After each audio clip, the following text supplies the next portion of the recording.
Flat Earth Debate, Uncut and After Show. I'm your host Nathan Oakley, and if you are new to this channel, or you've not done so already, then be sure to subscribe, hit the bell notification icon and join button if you'd like to become a Nathan Oakley 1980 channel member and keep up to date with the Flat Earth Debate. If you would like to support the channel, there is a super chat that runs alongside each of these shows while they are live, and there's also a PayPal, Patreon and crypto link in the info box below the video. Speaking of Patrons, I'm going to do a quick shout out to all of you who do support me on Patreon, but before I do, I'm going to say a big thank you to the 5 people who've joined in the last 3 days on Patreon. So a big shout out to you. It's been a bit of a stressful time, so seeing lots of extra support has been a bit of a surprise, but thank you very much indeed. So first and foremost, I'm going to do a shout out to my brand new Patreon, which is jmells24, also an anonymous Patreon who dropped a £100 donation immediately but didn't want to be named by name. But thank you to you. I'll stop mentioning the anonymous Patreon as I go down the list each time. I'll just remember each time to miss that person out. But I want to do a big shout out especially to the people who've just joined and the person who's dropped quite a substantial amount of money on my Patreon. As you can probably tell, I'm a little bit taken aback by this support, so I'm obviously dependent on it and very, very, very grateful when I do get it, and more support is always better, so thank you very much. In any event, I'll start that list again. So J Mells, my newest Patreon, 24, thank you very much indeed, and Yuma Namito, M, Iron 26, Endless, Flat Earth Sage, Goldie McKinnon, Phoenix Rising 86, Retro Bill, More Books, Cannabear, Fiber Oats, Bogey, Michael Kahn, Rob H, John Kays, Patrick Gunnels, Will Brax, Mel B. Styles, Troy Shuker, Hairy Blade, Mobile Mac 777, Neo the One, Rob W, Open Minded, Reese Pound, Del West Watson, Maria Neelands, Unbelievable Productions, Blue Ridge Ranger, The Real Gabster, Liam Nedrick Jr., Abraham Mohammed, Adrian Quintana, Skeptic 936, Life is Short, Texas Mike, and David Wayne Foster. So another massive, huge, enormous, I don't know how many more I can strap onto that. Thank yous to all of you for supporting me on Patreon. Now I will hand over to whoever is in Guilded and Discord so you can enjoy their dulcet tones while I set up for today's live show. You want me to bring up these big chunky text things? Oh, yeah. Okay. John, refracted curvature, are you seeing this?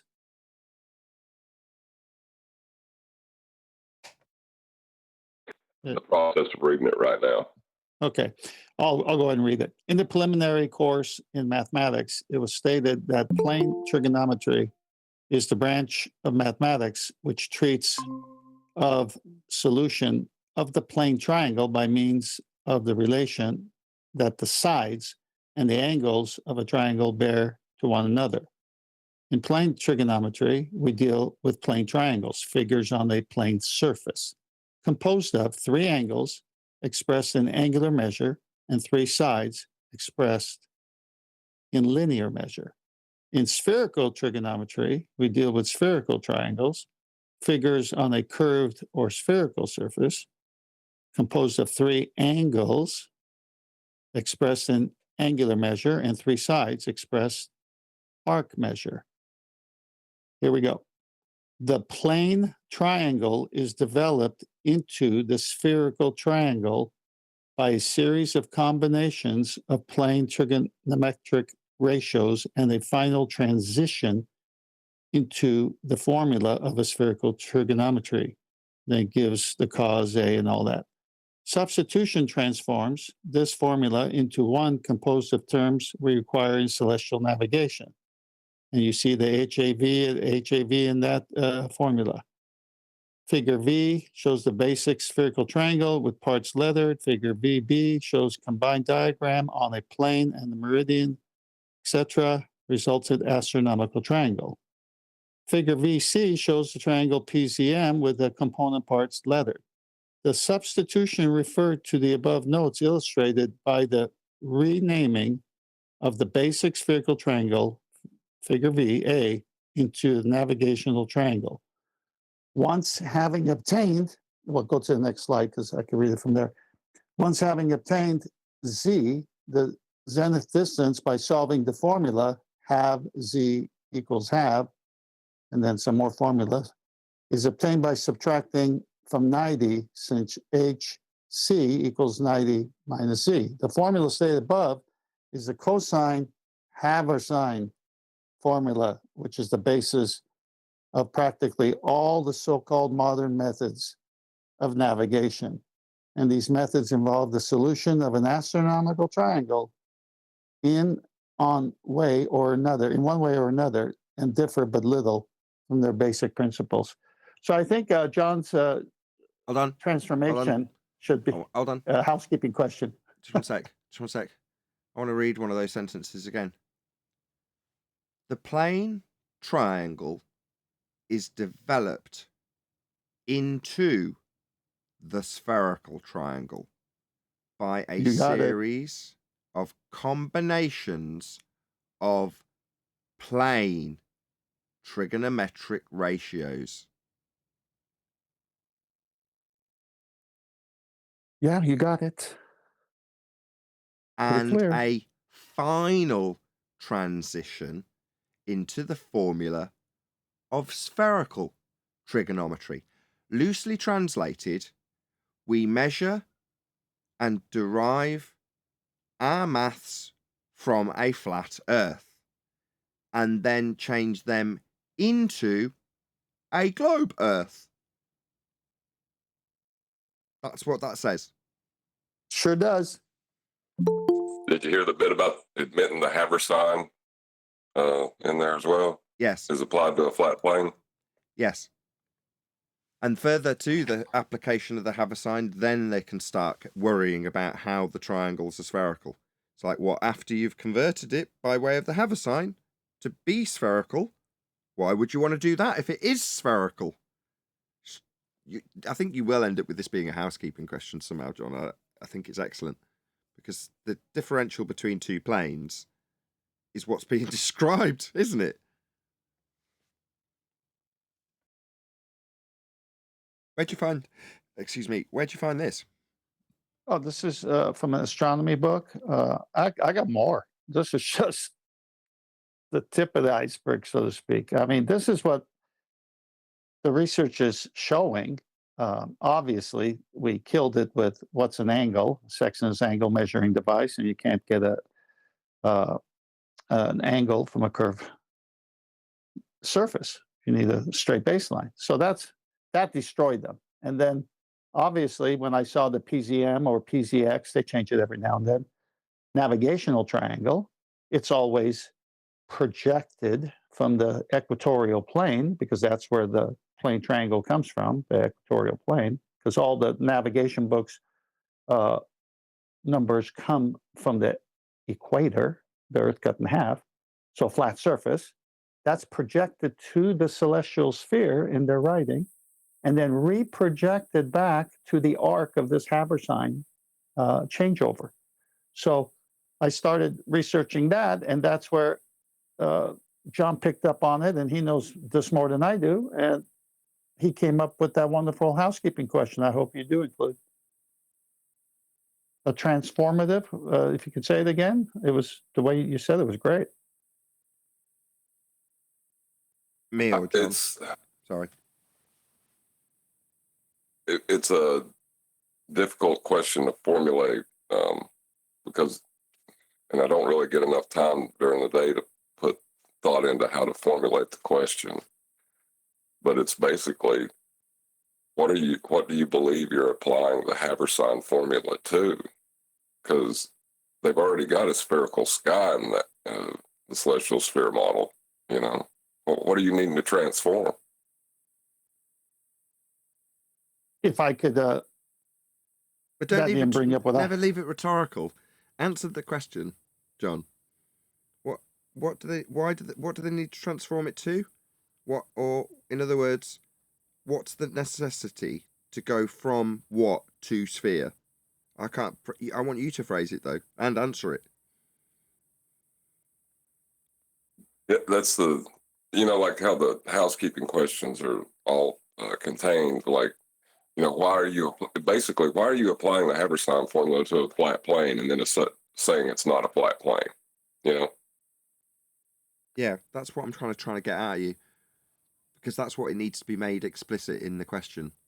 why are you applying a globe transformation to a flat plane if the Earth is a sphere? But whether or not that's the right succinct formulation of the question, I don't know, and I doubt. But you know what I'm driving at. It just needs that little bit of refinement. Let me run something by John. John, I've shown the pictures and I just described it. So when they shoot that angle all the way up, and you said they already got a celestial sphere, why do they need, well, that inside concave part of the celestial sphere is curved. And they just take that triangle and place it on the surface of the Earth. That's what they're doing. Well, it's like, have you ever done any quadrant-based maths? Like, what you would do is if you had a sphere and you were wanting to draw a triangle on its surface, you'd create like a square or a box around it with all equal sides. I've seen pictures of it, but I don't know how to do it. Well, it's not too difficult because R is required though, and the radius line becomes half the diameter of the length of your box all the way around. It's got all equal sides. Then you take an eighth of that box, right? Mm-hmm. And you put your angle on the flat plane of that box, and then you use the radius value to cut through those lines as they're drawn back to the center of the sphere. You see what I'm saying? So they take a portion of it, the flat portion of it. Is that what you're saying? Well, they draw the angle out flat. I guess conceptually it's done flat, and then they use the radius and that formula to curve it. But why would you need to curve it if it was already curved, No, I know what you're saying, but you still need a radius, which they don't have.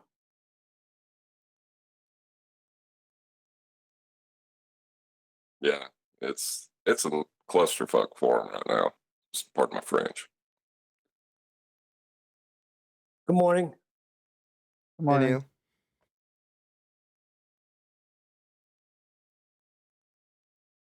Come on, formulate the damn thing and get it into housekeeping. What's going on here?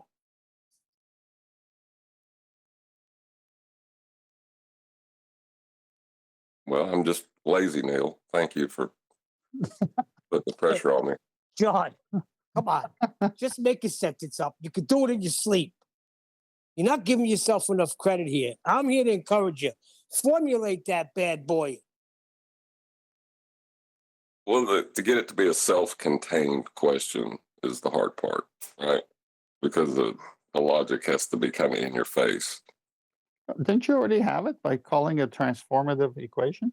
That's what I'm saying. I thought you had it. Maybe a couple of words here and there to make it a housekeeping question, like when we say any evidence of gravity, any evidence it is. Just a couple more words to make it perfect. Oh, Nathan, you're good with words too. What are you standing in the sidelines? Get in there. What are you, Sergeant Carter?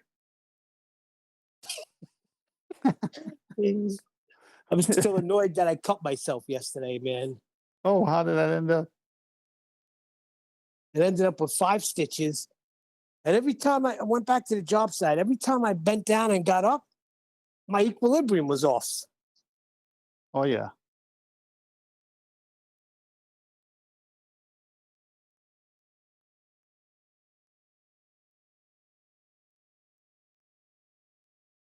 What happened?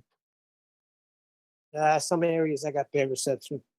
I thought your equilibrium just went off. Then I was feeling a little woozy. I was like, you know what? What am I proving here? I'm freaking going. Oh, yeah. Are you okay, Neil? Yeah, how's your thumb? It's throbbing like one of the cartoons when they smash their thing with a hammer. And you see it going, wow, wow, wow. That's my thumb right now. but you don't realize how much you need your thumb until you try to work without your thumb. Oh, I'm very pleased for you, Thumb. It made for an absolutely fantastic cliffhanger right at the end of yesterday's after show.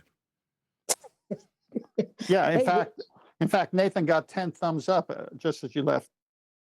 Hey, when you went back on, I was actually in the like urgent care place, and they were stitching me up, and I had the camera on. I don't know if you've seen it. I don't know if I had reception, but I had the camera right on as she was stitching me. No, I didn't see it. And Nathan, I popped up a picture in Master D that might explain what John was saying.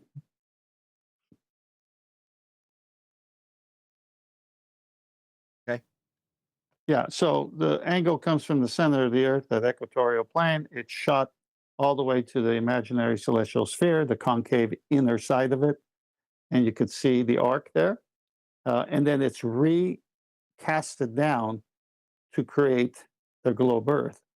And you could see the dotted line between the star on the top is projected down on the surface of a globe. Right, very good. If only we took measurements from the center of Earth, they would be rocking. We do if we believe we're on a globe. And that we use a celestial sphere model that's centered around a flat plane.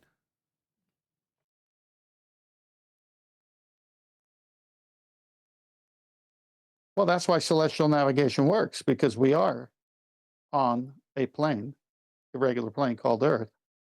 They say, we need it to be a globe. We'll just put that down to the center and do the haversign and make this other stuff happen and trick people. But where's your R? Well, it's not here today. It changes. It's supposed to be geometric. Well, the weather changed it today. Sorry.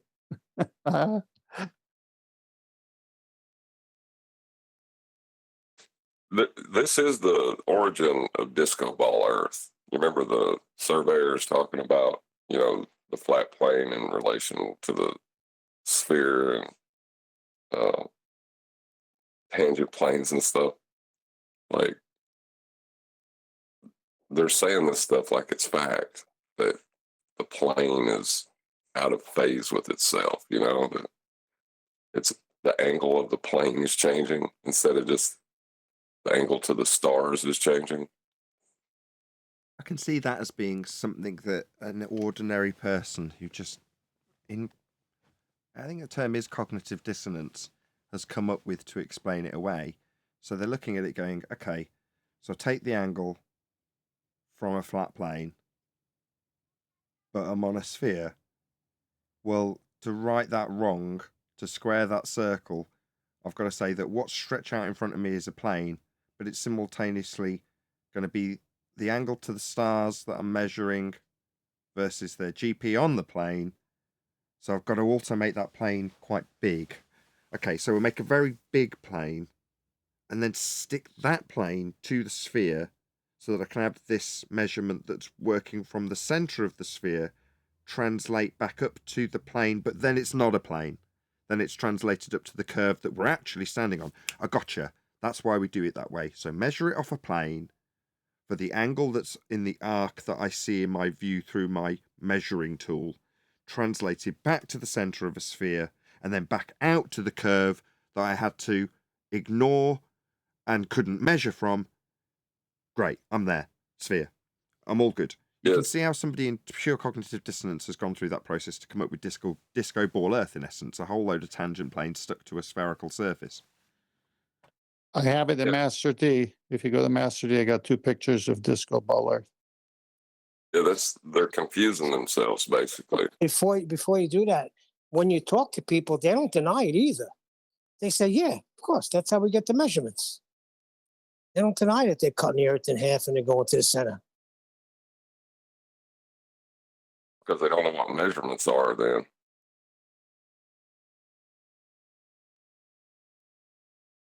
Hey, Neil, have you ever took your tape measure and threw it at a wall and called that a measurement?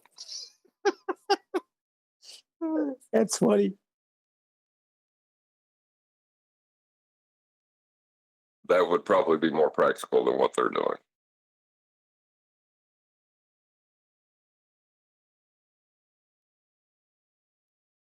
An update on my computer. Paul's actually in the Gilded server right now, but his message said that they had contacted him to say that they'd arranged for a different courier because the one that they'd arranged hadn't come to collect it, which isn't surprising at the moment with the state of our postal and delivery service in this country. So apparently a different courier has been arranged, and hopefully they'll come and collect it today, and it'll be here tomorrow. Cool. I said that yesterday, by the way. Yes, you did.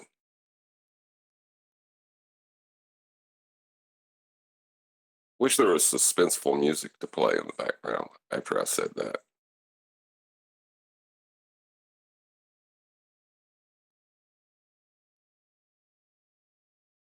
So Anyway. Nathan, did you see the boiling water slides I put up?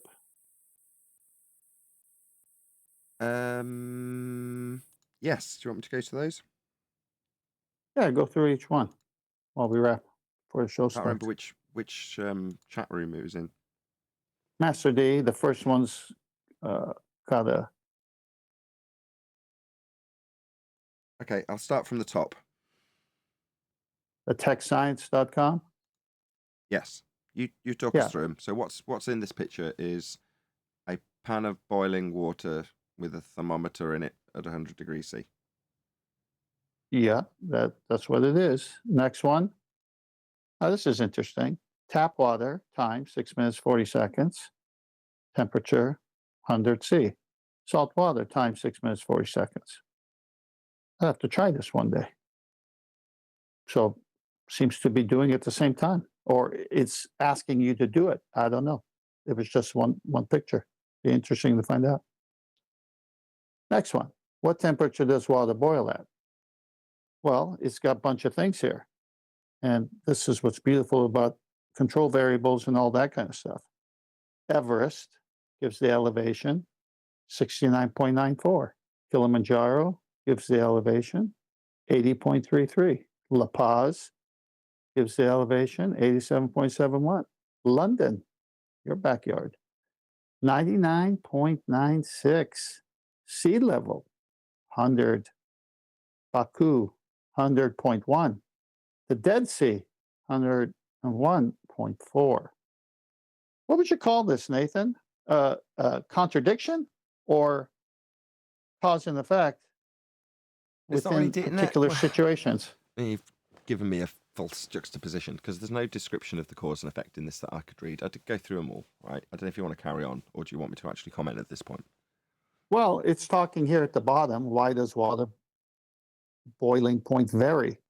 It's not so much the elevation that affects the water's boiling point as the decreased atmospheric pressure at higher elevations. A liquid will boil when its vapor pressure is equal to the atmospheric pressure. Vapor pressure can be thought of as a tendency of molecules to escape the liquid surface into the gas phase. Vapor pressure increases with increased temperature as more molecules have a kinetic energy required to overcome attractions to other water molecules. At lower pressures, molecules escape more easily as the vapor pressure required for them to do this is lower. And then it gives another part to the left where it says at boiling. So obviously heat is applied. Okay, but it's more detailing the boiling point. And the boiling point at various altitudes is, if you want to claim cause, pressure, affect boiling water. But in the example given with a hot spring the other day, and I've trimmed this out and made it into a video, in fact, with the example for hypothesis actualization of a variable, in that case, it was not salt, but dirty water or mud or earth, soil. Go on, John. It was soil content. Soil 'cause he content, was there we trying go. to- So the soil content was the independent variable thing that will be varied and manipulated. So as it's not mentioned in this, that obviously heat, because it's saying what temperature does water boil at, but it's not explicitly saying that you're going to be varying the temperature to see if the temperature is actually going to be the thing that causes it to boil. But that's what you're trying to establish when you're looking to find out the cause of a naturally occurring effect. In this case, why does the water boil? Not at what point does the water boil after we apply heat, because we already know that it's heat. Well, we don't. We tried to vary the soil content the other day at Jaren's behest. So at Jaren's behest, we varied the soil content, and it didn't make any difference what altitude we were at. Do you remember? Because we're all at different altitudes, aren't we? But it didn't make any difference what altitude we varied the content of the soil. It wasn't the cause of the effect. We proved the null prediction of if soil content, then water not boiling. We proved that null. So we know that didn't cause the water to boil then. So we're talking the difference between qualitative and quantitative when you say the boiling point. What temperature? You mean how much application of heat versus the measurement of that application of heat do you need to get it to boil? We already know that we're going to be applying heat as opposed to adding mud then. So that's not what we're trying to do when we look at how much of something, because how much soil didn't vary to give us the result we needed. To say, oh, well, we needed 16 tons of it to get it to boil, you know. But in this case, it's already assumed that we're going to be adding heat to it and then seeing how much heat we need at various altitudes. But the premise we already know. We already know that the cause, the temperature, is established in these examples. So, yeah. Yeah.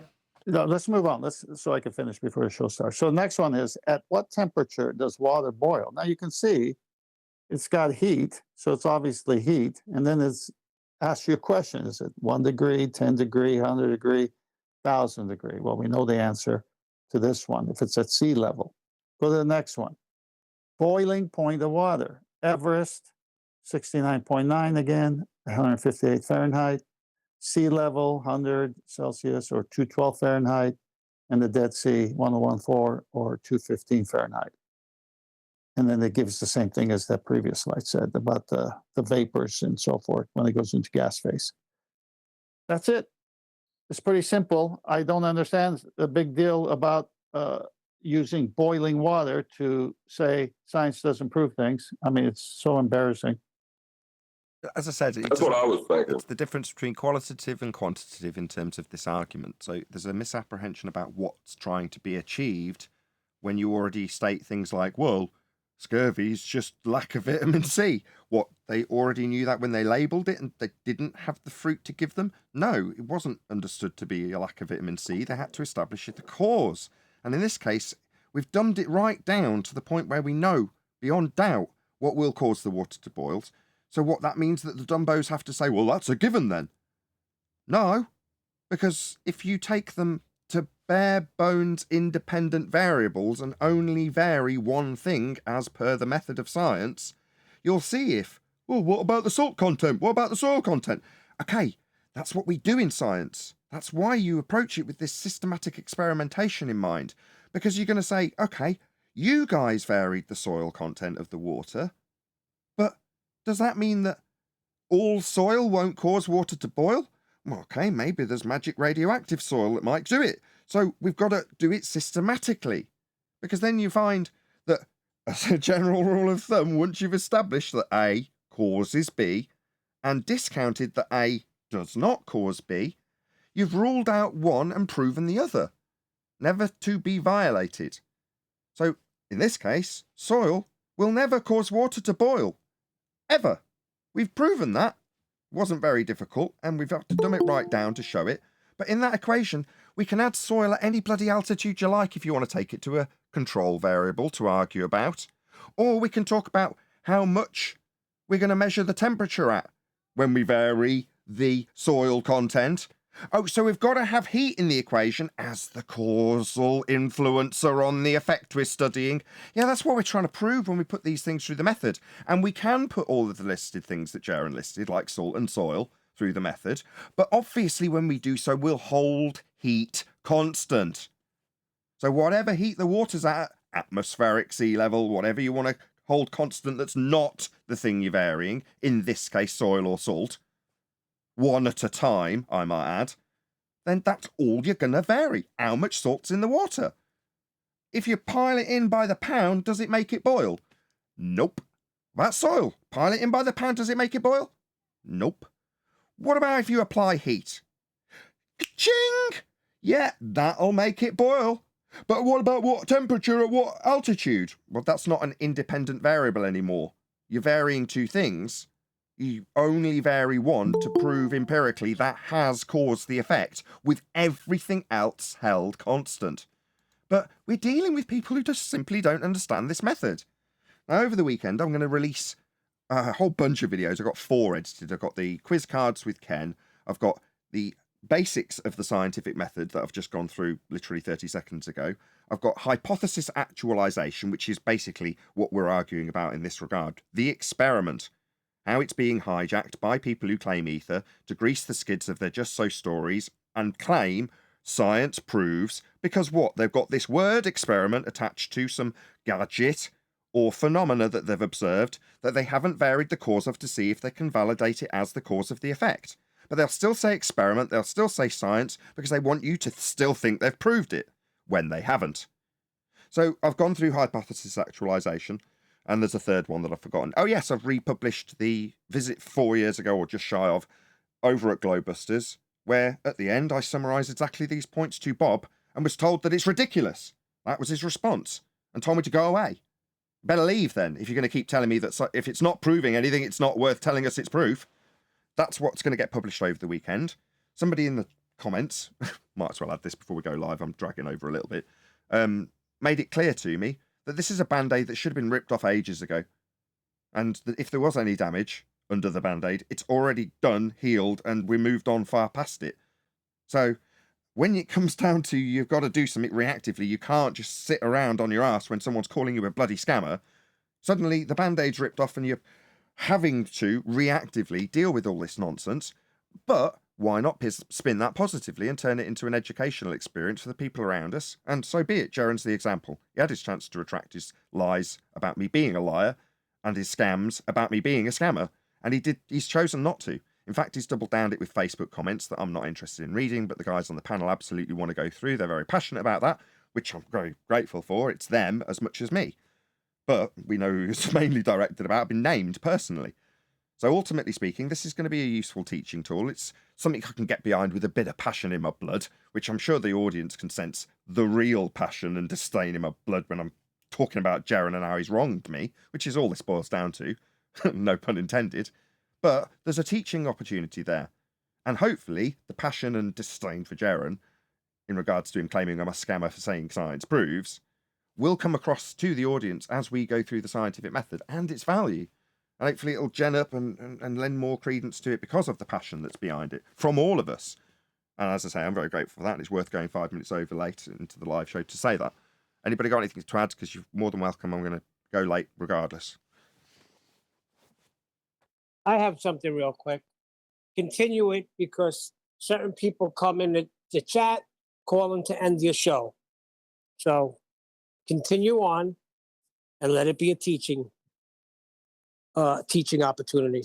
But continue dropping the hammer.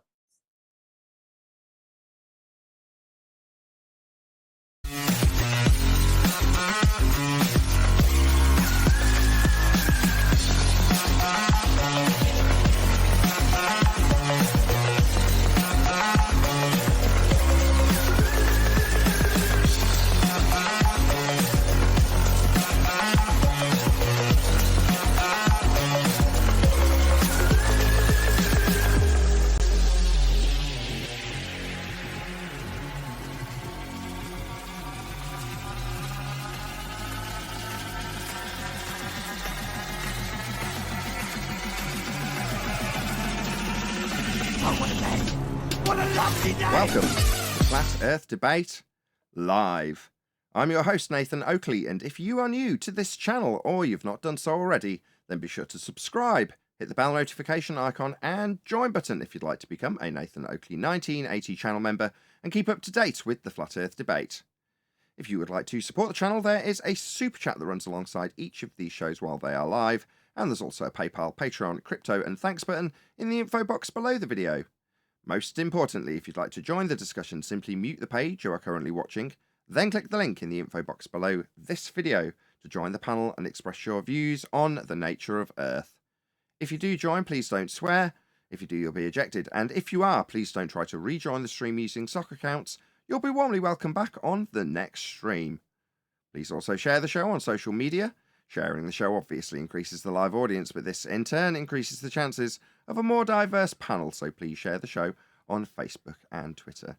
Now, before I introduce our illustrious panel, I'd like to say another massive thank you to my most recent Patreon, who makes it 5 in a row in consecutive days, joining me, giving me extra support at a time that I thought people would be deserting me for speaking out against the scientific invalidity that is the claims of proof of ether using science. And instead, the damage that was done back in 4 years has obviously already been done, and instead this is going to be more support for being called a scammer by way of people super chatting, and I want to thank you also for your overwhelming support since this has begun. I thought it would massively be to my detriment. I stood corrected when I was hesitant, and 10th Man said, "This will help you." I was wrong, he was right. This has definitely helped. Thank you to all my new Patreons, one of them who dropped a bundle on me immediately.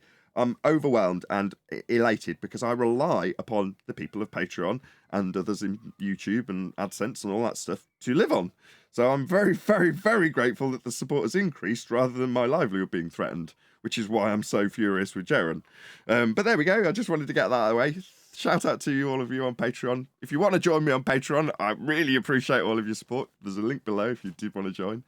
Anyway, with that, I'm going to say, first, a welcome to 10th Man, of course, and Neil Castelletto. I'll just call him Neil, because I'm a bit overexcited. Adam, Arwin, Chocolate Sane, and a whole bunch of people in Gilded. So, welcome, one and all. Got there in the end. Good morning. Cosentino. Afternoon, Good everyone. morning. Good morning. Castellano, blah, blah. Hello, Yeah, that's how I hello. said it. Good afternoon. Any evidence of a physical geometric sphere edge that's a horizon formerly known as the curve of the Earth? Wouldn't that require an R value? I'm sure that would require curved water too. Curved water. Geometric obstruction. Geometric obstruction. Yeah, Where that's what is I'm it? asking for. Yeah, so where is it then, Nathan? I love Where's your it. geometric obstruction? Every time I hear Arwin do something like this, right, within a split second, I know instantly what he's doing. So what Arwin's done, correct me if I'm wrong, Arwin, you've used Witzit's trick. You've taken the question and paraphrased it back to me, like I need to answer where the geometric horizon is. The physical obstruction is, well, where is it, Nathan? Yeah, that's what we've been asking for about 4 straight years, Arwin. How is it that you suddenly are paraphrasing this back to me like I should be answering you this question? What the hell? No, that's a straw man. It's a straw like man. He's doing it this again. one in my, Now he's just trying to antagonise me. Hold on, and Chocolate's rumpusing to add to the confusion. Right, what do you mean I'm strawmanning you? What, with your own claim parroted back to you and then re-paraphrased back to me by you as a defence? How is that a straw man?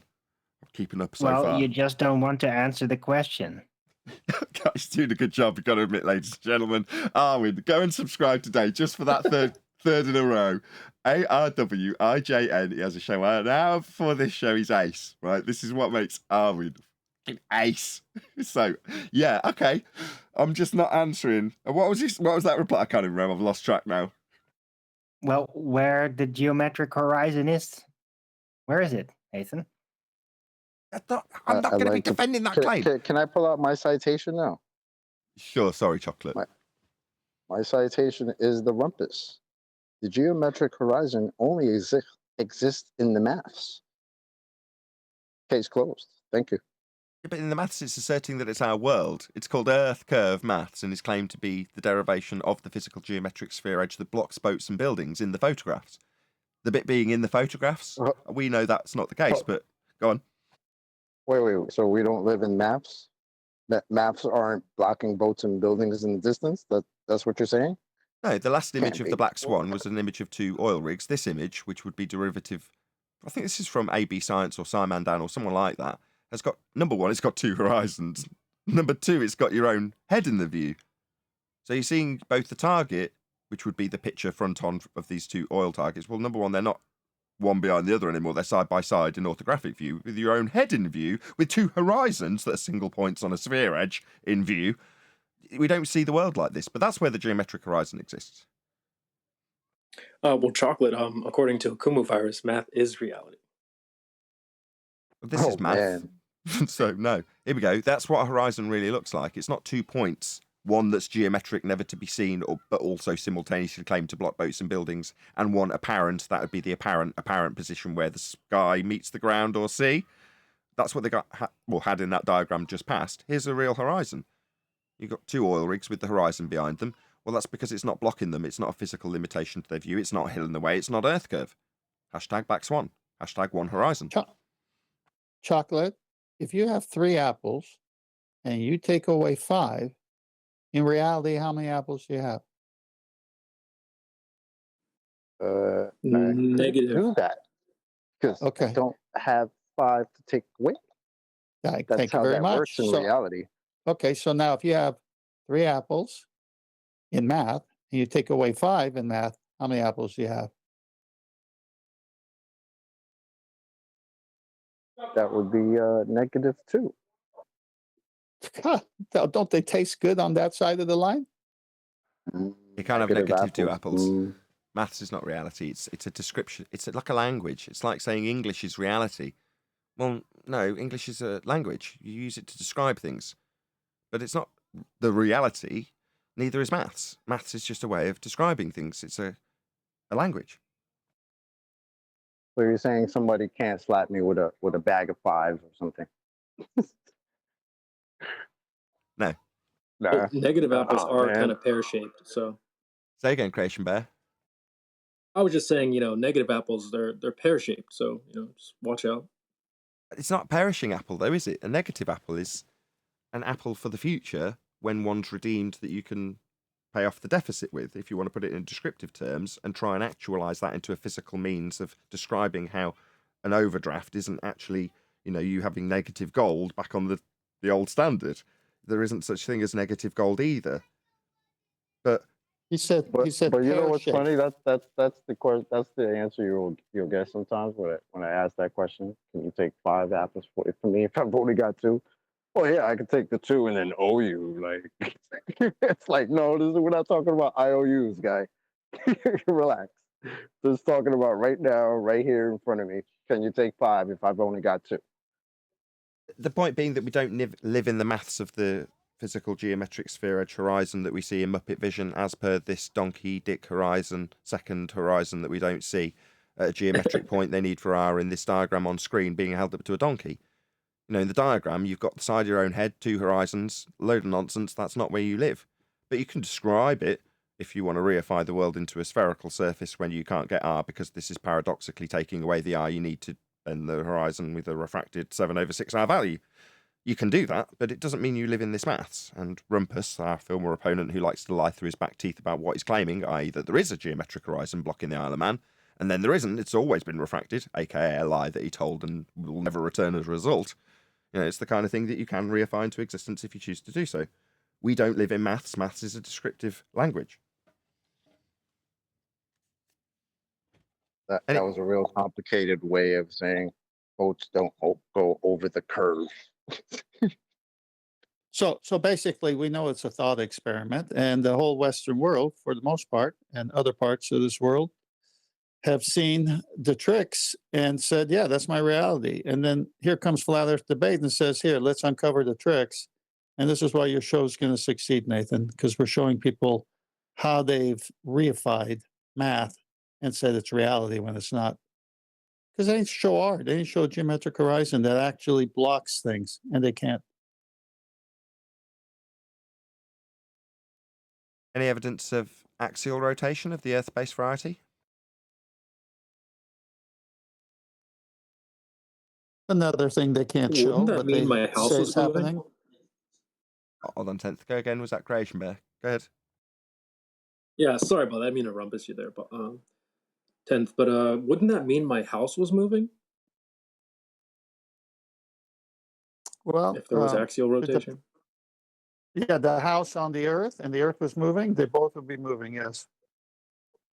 Hold on. I think I know where Creation Bear's going with this. What he's hoping you'll get led by is the implication that if you're in your garage and it's claimed that the Earth is rotating as a non-inertial turning reference frame, and then you move diagonally, say, across the house to the top bedroom, according to the globe Earth, not only are they moving, they're moving at different speeds.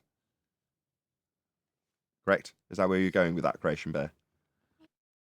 Hey, you tell me. They're just telling me it's rotating. So, If I'm you just. go upstairs, you should technically be going faster, yeah.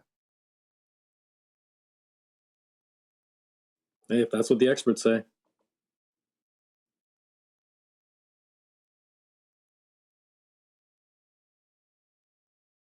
Any That evidence is of the some distance to the expert sun? type shit. Oh, sorry. Go ahead, Chocolate. No, I was just saying that is some expert type shit. Well, so far, 2 questions and 2 summaries of 2 questions. We don't see Earth curve blocking anything, and no one's ever experienced Earth rotation, and yet people believe these 2 things. Well, Yeah, the negation 10th. of the first one actually I thought takes out the flat Earth second was supposed to be because the. Hold on. You're stepping on each other. Go ahead, Creation Bear. You go first, then Chocolate.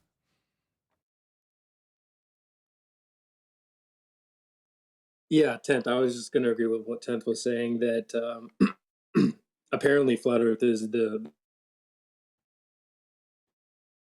crazy position to take, but different speeds. So just pointing that out. Go on. Go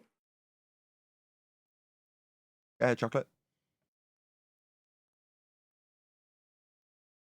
Well, no, I was just going to add that the problem with the second question about the first one, because what's supposed to have an axial rotation is a ball. This ball will require a radius, which would. So it's not a ball. It's not a ball spinning. It has to be a ball first. You go with any scientific evidence of gravity?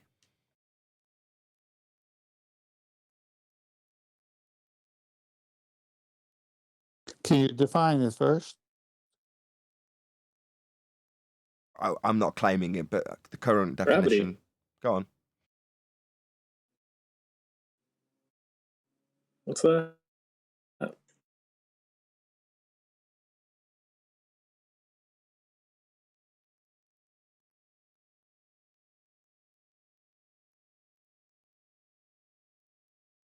Okay. So that's not going to get answered. Are you trying? Well, I'm Are you open to. trying to say gravity? What's that?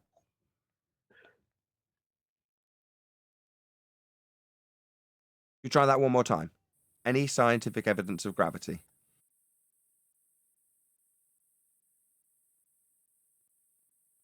Scientific evidence of what?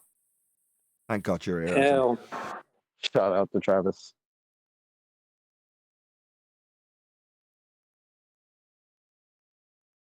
I have no idea. Next question.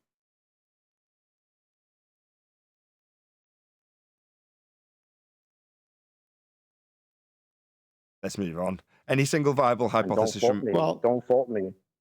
Hang on. I was waiting for a pause, but I waited too long. But they've been again. Here's the third one. What is it? I've never observed it. Mass attract mass was the old version. Now there's a new version, but I've never observed what they say it does.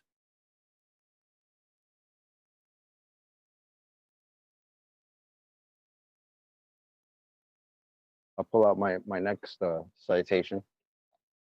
We have no idea. Next question. Neil deGrasse Tyson.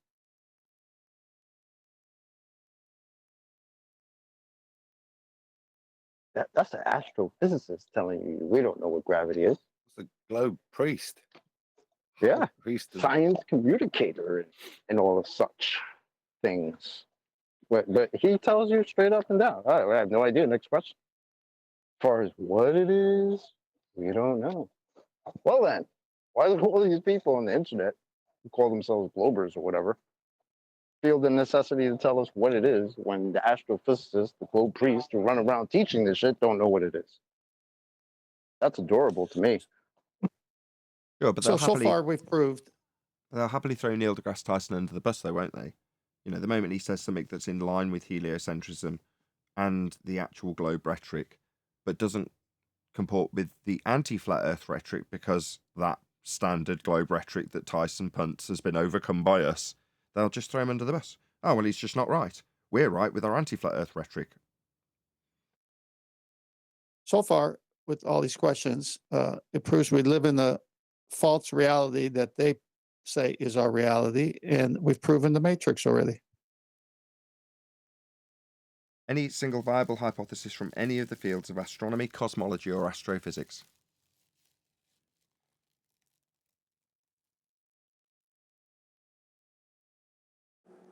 Hell no.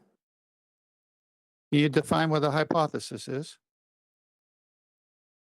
A hypothesis is otherwise known as a scientific prediction. It establishes your supposed cause, that would be an independent variable, of an effect you observed in nature. That would be your dependent variable, otherwise known as the thing you're trying to figure out the effect of. The study is of the dependent variable. It also contains a null, which is the antithesis of your alternative prediction, aka the zero difference result. So you've got a prediction of cause and a zero difference result. Independent variable, dependent variable, everything else which won't be varied will be held constant. That's a hypothesis. Well, So in those fields that you mentioned, an independent variable and rigorous testing would involve what? Rigorous testing would involve putting what has been assumed to cause an effect through the process of varying it to see if it causes it by multiple people in multiple scenarios.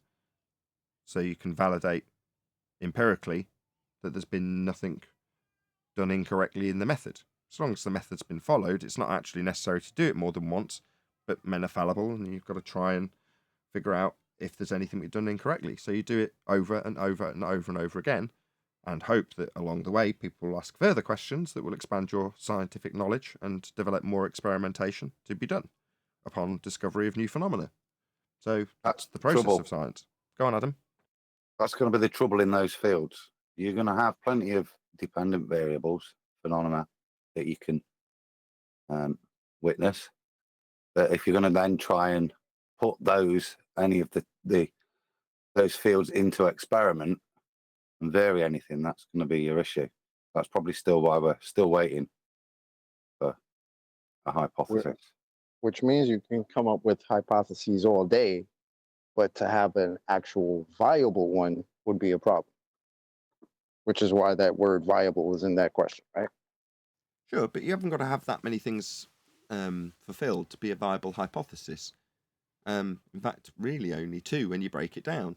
One is a phenomena observed in nature, otherwise known as something that you've looked at and go, I wonder why that happens. Now, if you look at something and go, I wonder why that happens, and it turns out that it's a windmill made by a man, you can say a man made a windmill. You know what the cause is. You can see the effect. That's synthetic, technology-based, which is fine. People have to troubleshoot technology to make it work better. It's just not science. It's technology. Troubleshooting. Okie dokie. Now, if you go out and go, I wonder why that happens looking at rain, that's a natural phenomena. So that's a dependent variable. Something you've observed to happen. Well, that's half the hypothesis already. The only other thing you need is an assumed cause of that effect. And that has to fulfill a couple of criteria. One is that it's going to be, first and foremost, the thing that you actually write down in this hypothesis. Yeah? So if I say how much soil I stand on, yeah, or how how loosely compacted the soil is beneath my feet, I can say, okay, that's something I can vary. Pretty crap. But it's real, and it's going to be the thing that I actually do vary. So if I write down density of soil beneath feet, that's what you've actually got to vary. Not anything else, only that, because it's an independent variable. Well, that's the full hypothesis. Your presumed cause of the effect and the effect. Other than that, you've got the zero difference result written alongside. Zero difference meaning nothing happens. You vary how much the soil beneath your feet is squidging beneath your feet, and it doesn't cause it to rain. Well, that's also the prediction that gets written down. If soil variation, no rain. But that's a zero difference result, otherwise known as a null. If A, not B. So because they both are written down alongside one another in the hypothesis, you've then got an empirical outcome at the end when it's actualized, which is to say you vary the thing you think causes the effect and see if it causes it. If it doesn't, you validate, that would be prove, your zero difference result. If A, not B. If I vary the soil, I don't get it to rain. Proven. I varied the soil and it didn't make it rain. Proven. Done. Tick. Anyway. So when they claim black holes and dark matter, if they can't vary and manipulate, it's just a philosophy, right? Well, it's an observe and declare situation. So they say, mistakenly, we can, if they have even supposed a cause, substitute an explanation which is validating empirically that you know what causes the effect you're studying with just the hypothesis. So a hypothesis without the experiment is a supposition of cause, but you can rephrase it slightly. In some cases, you don't even have to reword it, which is if A then B, where if A is the variation of your presumed or supposed cause of the effect. But if you just say that, well, if A, then B. Suddenly, with a high-pitched intonation, my hypothesis becomes a statement. If A, then B. So if I vary how much the squidginess of my soil is beneath my feet, then it'll rain. Suddenly, my hypothesis isn't a hypothesis that's a supposition of cause anymore. It's a statement of an explanation. Whereas in reality, it hasn't been varied to validate that it causes it. That's the problem we're in at the moment in Flat Earth. We've got people in our community who have realised that you've only got to change the intonation of what you state when you come up with a just so story that sounds like it's got science attached to it, with words like experiment. And all they're really doing is coming up with a story, if A, then B. That's a story until you vary A and see if it causes B. But you can say it in such a way that you've got experiments. And those experiments might be the very thing that you're studying. The effect in the windmill. Well, why does the windmill do what it does? Well, number one, we already established that. It was a man that made it. It's not something occurring in nature that it needs concernment with because it's been man-made. It's been troubleshot. It's been technologically advanced as opposed to scientifically. So if that's not the phenomena we're studying and it isn't going through the method, it's not to be concerned with. And talk to people on a technology forum rather than an Earth forum. So Nathan, all these things that are claimed, and the tagline to it is "Scientist says, science proves." It's just observe and declare until they're able to manipulate the IV and have a viable hypothesis. Well, if they have, they could lay it out and we could put it through the method, which would be to say we vary A and see if it causes B or not. But we haven't got that because we have the just so story they assert. Well, the reason that light is performing the way it does in the telescope is because the light is bending through a fourth dimensional space-time in this maths. Well, that's not them varying a cause to see why the light is doing what it does in a telescope, is it? That's a just so story based on a fourth dimensional reified world that we don't exist in, causing the effect of the light that we observed. That's a just so story with a seeming to be hypothesis mistaken for an explanation, intentionally.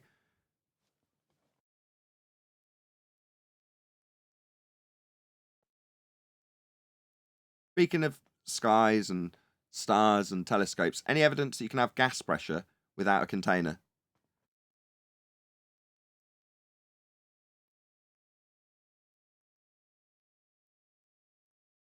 Nope.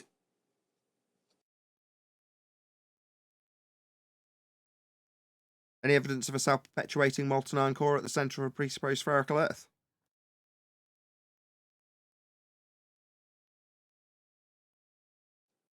I mean, where do they even get that idea from? I don't know. I know the backstory that they've got alongside it, but I don't know where it originates from. Sorry. Anybody know where molten iron core is originating from? Well, it's like they've changed their story already. I saw an article recently that was like, "Oh, just kidding. We thought's down there. Something else." I'll see if I can find it, but yeah, just This is making stuff up, obviously. well, the molten iron core being a science textbook, and if something doesn't line up with the story for whatever reason, it's far easier to both declare that science has proven we've got a molten iron core in the textbook labeled science, and say science doesn't prove anything. It only disproves things, so we're only trying to advance ourselves. When we get it wrong, that's what science for, getting it wrong, and now we're going to get it right with our new Just So story. Here's a headline: Scientists discover the Earth's inner core isn't solid or liquid; it's super ionic. Oh, really? That's interesting. Hey, Chocolate, are you somewhere quiet?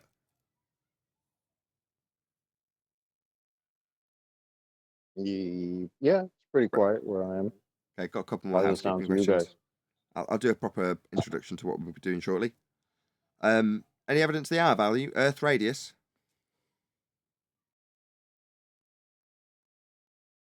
See question 1.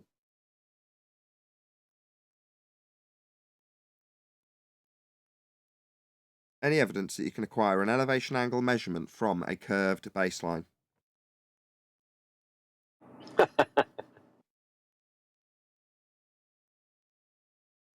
Angle, you say? Angle, 2 straight lines, yeah, with a vertex. If you could just get past the flat plane, I could show you how it's a sphere. Wasn't that almost a verbatim quote from Protothad? Basically, yeah. It's paraphrased slightly, but yeah. We also had the same rebuttal from Zanuck when he sneaked Yep. back in once. Go on, Chocolate. Something you were hung up on. The details. Yeah, don't get hung up on Yeah, that flat plane, was Zanuck's reply. When we were like, well, how are you going to get an elevation angle measurement if you haven't got a flat plane beneath your feet? Don't get hung up on the flat plane bit. Yeah, that has me in stitches. I said, what if we wanted to just use the sphere first? I mean, why don't we do that? Oh yeah, we turn it to a flat plane. Oh, okay. That seems useful then. Might be an And the opportune moment for means- John. Go on, John. Can you ask your question? Because this is going to get refined over time, but that kind of concludes the housekeeping. Go on, John. And the means by which you get past the flat plane is you ignore it and then apply the Habersign formula to it after you've ignored it. And measured it. Yeah. After you measured it, you've modeled it as flat, measured it as flat. Ignore all that and just apply the Habersign formula, and you're fine. Right, I forgot the modelled it bit. You need it to be flat to model the celestial sphere. So after you've ignored it and then measured it as flat, and then ignored that you've measured it as flat, and then plotted that flat measurement into a flat map that was derived from flat measurements, and then ignored it, then you can apply the Habersign formula to all of that flatness to give you the sphere. I mean, we've kind of got a question semi-refined, which is, what are you applying the Habersign formula to? That's a spherical conversion. If Earth's a sphere, the answer being they're applying it to a flat plane. That conversion to spherical from the flat plane they measure. That does conclude the housekeeping. Jolly good stuff. Chocolate.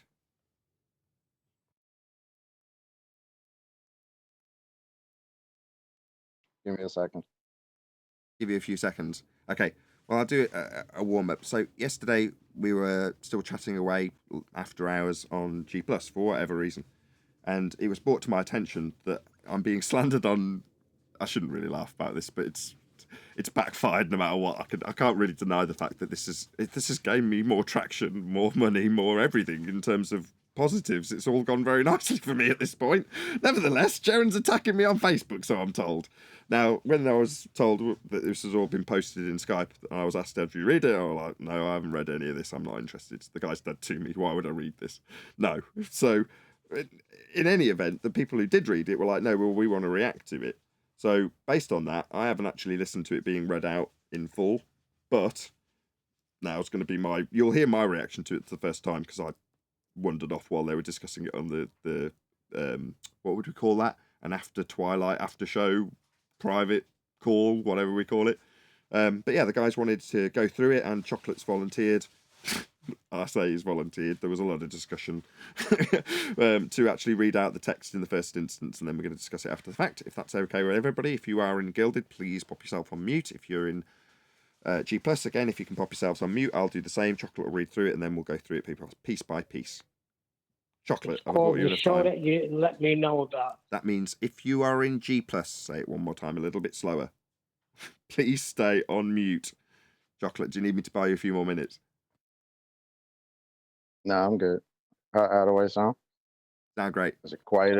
Is it quiet enough? Perfect. Most of the Sound great. coworkers took off today. All right, cool. So just to preface this, I received a message a few days ago from someone.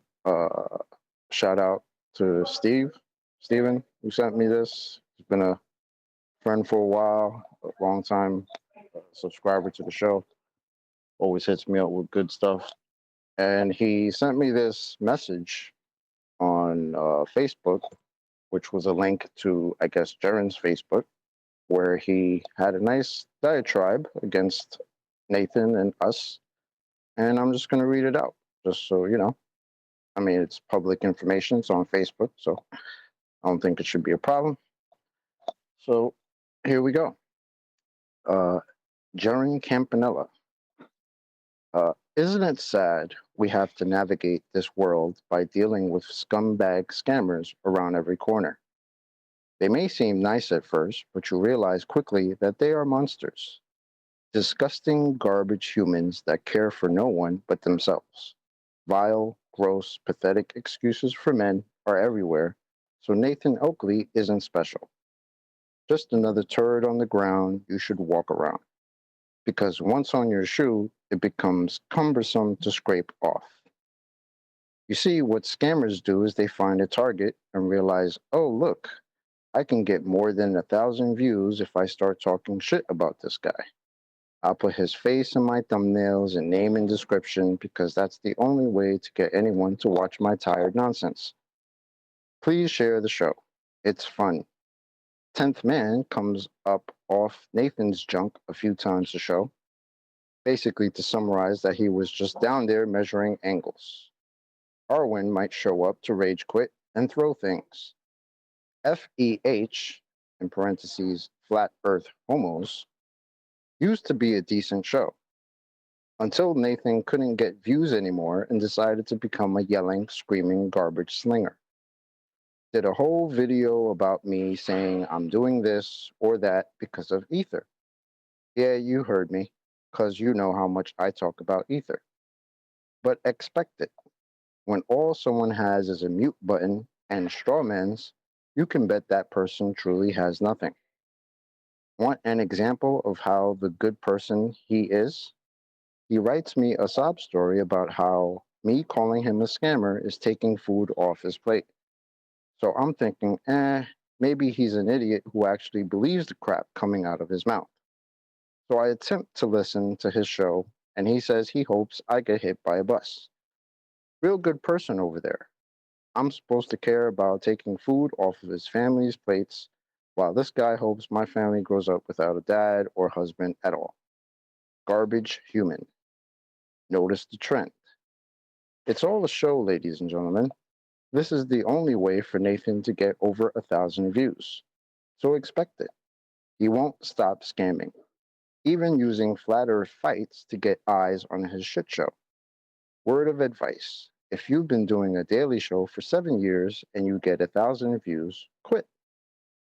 Now, regarding water boiling at 100 C, because Oakley said so, shh, Nobody tell dumbfuck his assertions are false, because all he can do is double down. There are actually all sorts of variations in the boiling temperature of water. For example, there are differences of several degrees depending on the material of the container in which the boiling takes place.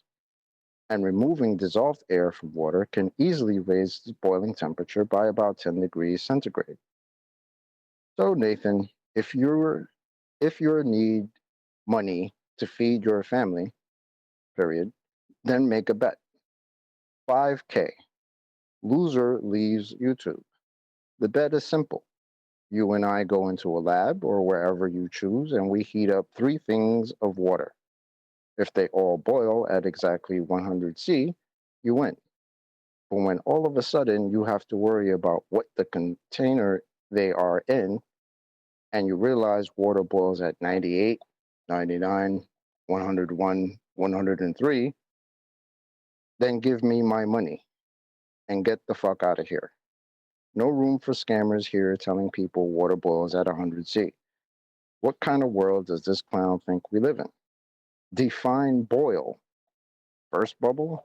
Oil bubbles? Ceramic pot? Aluminum? Teflon? Distilled water? Tap water? Same thermometer? Any thermometer. But science proves water boils at 100 C at 1 ATM, atmosphere. If you believe that, then you might want to go look into the globe again, because obviously you love unproven nonsense spouted by those who love men. But he will never bet me because he needs views to feed his babies, and the only way to do that will be to use my name for a month. Scammy Brits. And that's the end of his post. Who the fuck Now- is that guy? Hey, no need. Are you freaking No need. kidding No me? need. Let's keep it Okay, civil. right. Let's keep it civil. Hey, hold on. Neil, One at a time. Right. Whoever Neil, swore, Okay. try to not swear. But you can go first, whoever that was. Hold on. Let me finish it off by Okay. the guy who sent it to me. He sent me this along with a note after I said thanks for sharing that. He says, "No problem, brother. Just so you know, I'm not sending this to you in the hopes of stirring the shit pot. I simply wanted this to reach Nathan so he's up to date with the current nonsensical rhetoric. Seems to me that Jaren and Bob are much better off dealing with their own internal issue, as if science proves things or doesn't prove things, rather than attacking Nathan and crew. They, in my eyes, have a much more pressing issue to deal with one another instead of addressing Nathan and Nathan's panel. Just my opinion. I could be wrong. And that's that." So the guy who sent it you immediately identified what has actually been claimed. Science immediately. proves, and in the example, heat is the independent variable. The quantitative versus the qualitative. So the quality that we're assessing is the independent variable we manipulate. Now he's given us a few more in that I didn't write them down. I never carry a pen. I'm so unorganized. Can anybody remember the list of extra things he gave us that could vary? Hold on a sec. But he's already conceded that the heat will cause the water to boil. Now he's just trying to nitpick at what temperature it will happen. Sure, but Based I've on- just covered that. So, okay, qualitative versus quantitative. Who wants to cover that? Clearly nobody. That's what I was. Well, no, I was getting ready to say that's the problem that he's in right now, and that's why he's trying to push a straw man of something else, like he doesn't need. I'm getting feedback.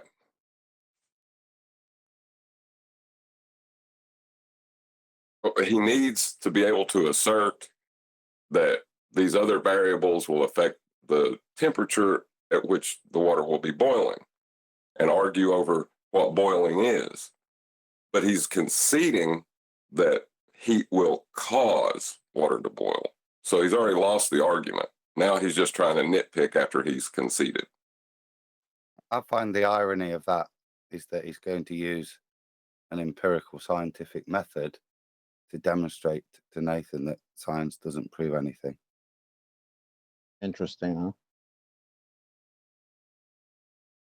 So yeah, the purpose of the method is to isolate an singular independent variable, vary it, and see if it causes the effect you're studying, in this case boiling water. So Jaron's mistakenly thinking, well, we've got to get the water boiling first with the heat. It's like, God. I don't know. I haven't thought about this, but can we actually dumb this down any further for Jaron?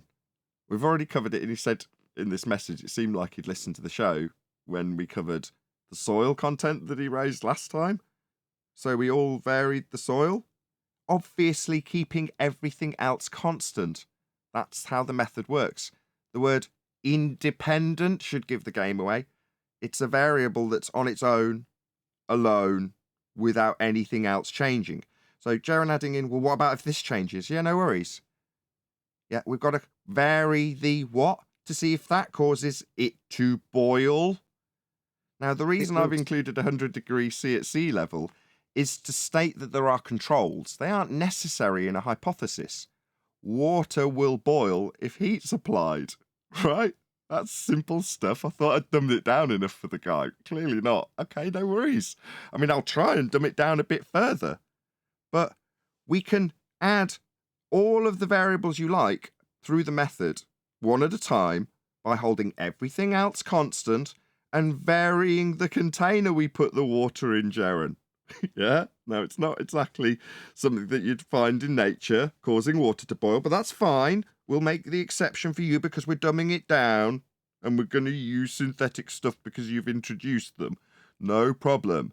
So what we'll do, Jaron, to go through the empirical method that can only prove things as a result of using it correctly, is vary the bowls as an independent. You writing this down, Jaron? Have you got a pen? I'll just give Jaron a minute to get a pen. Independent. So if we're varying what bowl we've got the water in, we're not going to be varying anything else. We all clear? So just for Jaron, for the second time, this video's been trimmed out and will come out over the weekend. If you remember, you can check it out now. I'm not scamming you. I'm just demonstrating how science proves things. We'll vary Jaron's independent variable after we've formulated a hypothesis. We've still got half of it already established. DV, boiling water. A natural phenomena that we're trying to figure out the cause of. Okay? So, Jaron said bowl type. Independently going to be varied. You'll have a type of bowl and I'll have a type of bowl. Have we all got different bowls? I've got one that's ceramic. We'll say that 10th man's got one that's glass. We'll say that Arwin's got one that's plastic. Adam's got one that's Bakelite. We'll even have one that's made of chocolate. We all happy with our bowls, lads? We varied them enough. We're going to vary bowl as an independent variable. Jaron's, I mean, I was going to say, I've got to keep it civil. I was going to say dumb, stupid, idiotic, moronic, ignorant, but I won't. At Jaron's request, we've now got an independent variable of bowl type. So just let me give it a sec. Like I said, the irony of all of that. I'm going to do this. I'm just going to get my composure, Adam. I'm sorry. I will be able to shoot my face off through this, I promise. Okay, so let's go through this for Jaron. We're going to formulate the hypothesis. If bowl, then water boiling. This is called an alternative hypothesis, aka if A, then B. If bowl, then water boiling. Water boiling. I'm gonna get my composure, I promise. Okay, we've also got to formulate the null, which is if bowl variation, then not water boiling. Okay, so only one outcome can be proven at the end of this process, because in both instances we vary bowl, and we see if it does or does not cause water to boil. Now we've got two predictions. We're either going to prove our null or prove our alternative. We all ready, lads? Let's all pour the water into our varying different types of bowls. Everybody done it? Yep. Mine's not boiling. Anybody confirm the alternative? Anybody get the water to boil? No. So we all, in our systematic experimentation, varied our independent variable of bowl at Jaren's request, and it didn't cause the effect, Jaren. Obviously, we won't be varying altitude or temperature because they become constant variables, meaning they're constant when we vary our single, alone, independent variable of bowl, because that's how the method works. Now, obviously, given that we know the bowl doesn't cause the water to boil, we're going to keep the bowl as a plastic one. I mean, obviously that might cause a problem when we apply heat, but we'll find that out later when we use heat as our independent variable. It might come with some constraints when we try and heat up our glass bowl or plastic bowl, but obviously that's a problem that we'll deal with, and obviously something we might overcome by way of systematic experimentation, you know, to get around these problems. But nevertheless, when we vary our independent variable of heat, I'm pretty damn sure that when we vary that as opposed to bowl, we're going to get the heat to make the water boil. Now, given that I also stated at what parameters, so I could state control variables, things that will not change, that would be at sea level, meaning you're not going to be going up in a hot air balloon with a stove. Yeah? You're keeping it at the same altitude, therefore the same pressure. Keeping things constant, other than heat, will vary heat. Did we vary heat? Should we do that now, lads? Just because Jaren, obviously at the end of this very tedious and very dumbed down explanation for our science can only prove things, we're going to take the actual cause of water boiling through the method also, just for Jaren. Because any reasonable man here is going to be like Jaren, aren't they? They're going to say, you can't just say water boils at 100 degrees C. That's temperature, aka induced from heat, Jaren. Yeah? That prerequisite variable that you've assumed when you ask me about whether varying the bowl will change things. No, we've still got the heat though, haven't we? As opposed to not having the heat, keeping it at maybe 30 degrees on a sunny day, and just changing the bloody bowl. I won't lose my temper with Jaren like I lost my temper with him when I said he could go to hell when we were talking on Skype. Yeah? I told him he could go to hell, and he laughed in my face and said he didn't believe in hell. So I later said, I'm trying to get my disdain while I'm spitting feathers through what I'm saying at you, across to you. I'm upset and angry at you. So saying you can be hit by a bus, Jaren, is me trying to get through to a laughing clown who's ignorant as all hell that you've made me very angry when you've called me a scammer, not because I've said water boils at 100 degrees C, which any reasonable man understands and knows is true at sea level, but the heat is the cause proven by varying it as an independent variable, Jaren. That means that you vary something you assume causes a phenomena, in this case, boiling water, and see if it causes it. So you can vary the salt content, Jaren, as you wisely suggested, because you're very clever at coming up with things to vary, and we can put each one of them independently through the method, holding all things constant. So if we vary soil, it doesn't cause water to boil, Jaren. But we prove that soil doesn't cause water to boil when we prove our null prediction. So we still proved that water wasn't caused to boil by soil, Jaren. We still proved that. And that's what you're calling me a scammer for. And that's why I've got you saying, well, Nathan, you know he's a scammer. Well, because when he goes around saying science proves things, science doesn't prove anything. So that is what our issue is here, Jaren. That's what I'm demanding a retraction for. It's what you are batshit insane crazy for stating when I will go through indefinitely, not a month, not to get views, because it's useful as a tool to teach you directly. I can talk to you as an individual. You represent a very, very stupid audience member, and I know that my audience is far more intelligent than that. And Chocolate knows it because he's being told it by people who are communicating with him. And I am. They're all telling me the same thing. They're a loss based on your stupidity in this regard. They can't quite believe that someone that they liked and respected could be this stupid, Jaren. That's where we're at. But as a result, I can and will indefinitely dumb this down to the point that you, with your very, very low intelligence level, can understand that in an either or prediction with logic behind it, if A, then B, or if A, not B, only one can and will be proven. That's our issue. That's what I'm demanding a retraction for.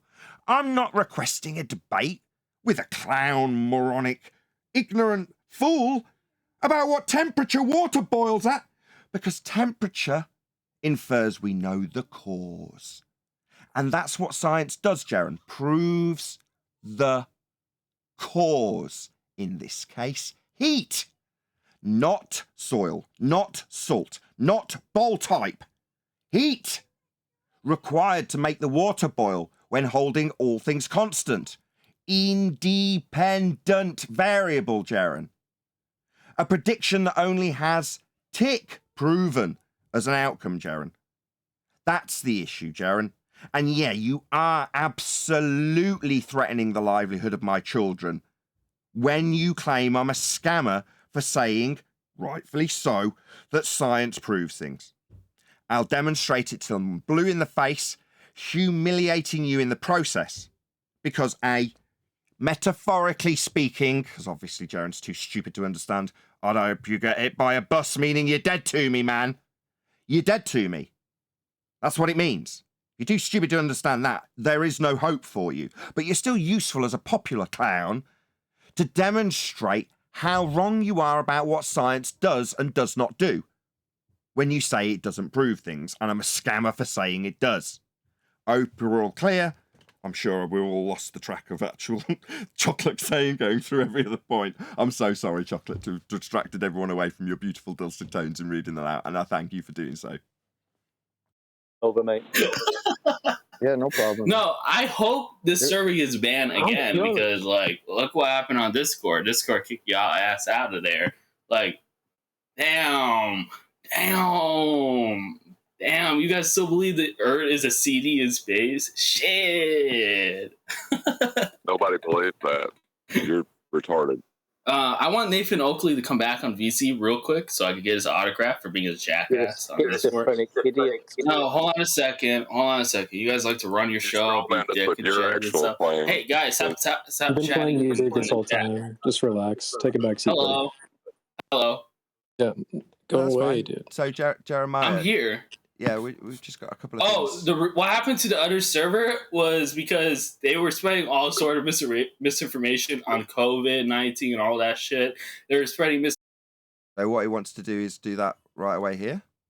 Server ban this person. So what's got you banned on Discord is a load of wankers coming in and spreading disinformation about X, Y, and Z that inadvertently I'm going to do here now on this server. Whoever is in as a moderator, please can you server ban this person immediately? Thank you. I just want to, you guys need to be. We're not going to do anything, dummy.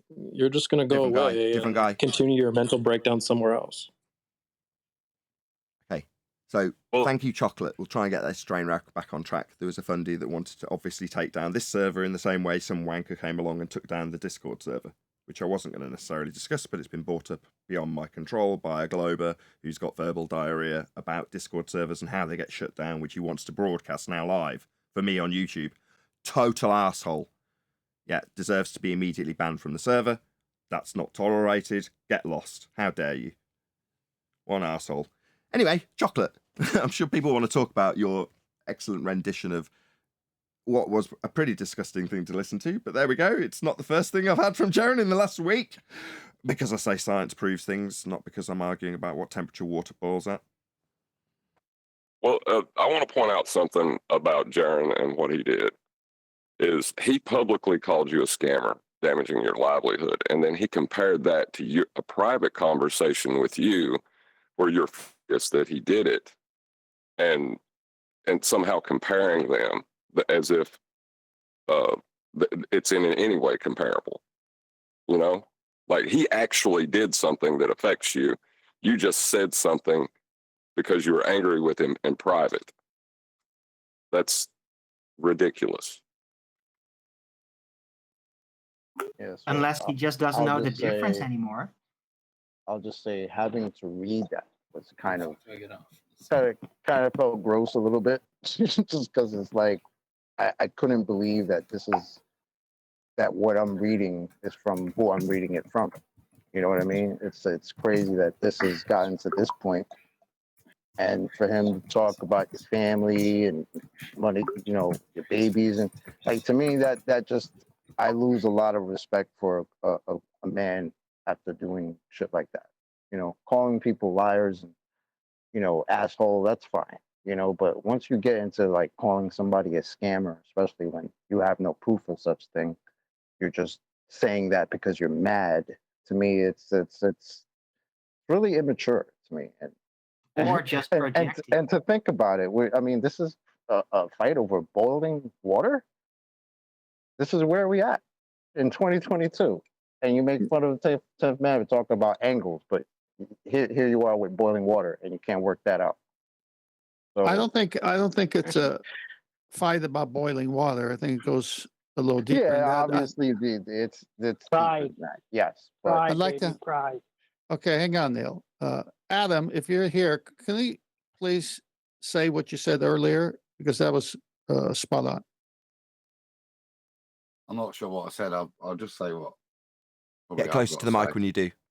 Yeah, sorry. The first part, I've got no. You heard it yourself. It's not worthy of rebuttal. The latter part, I look forward to it.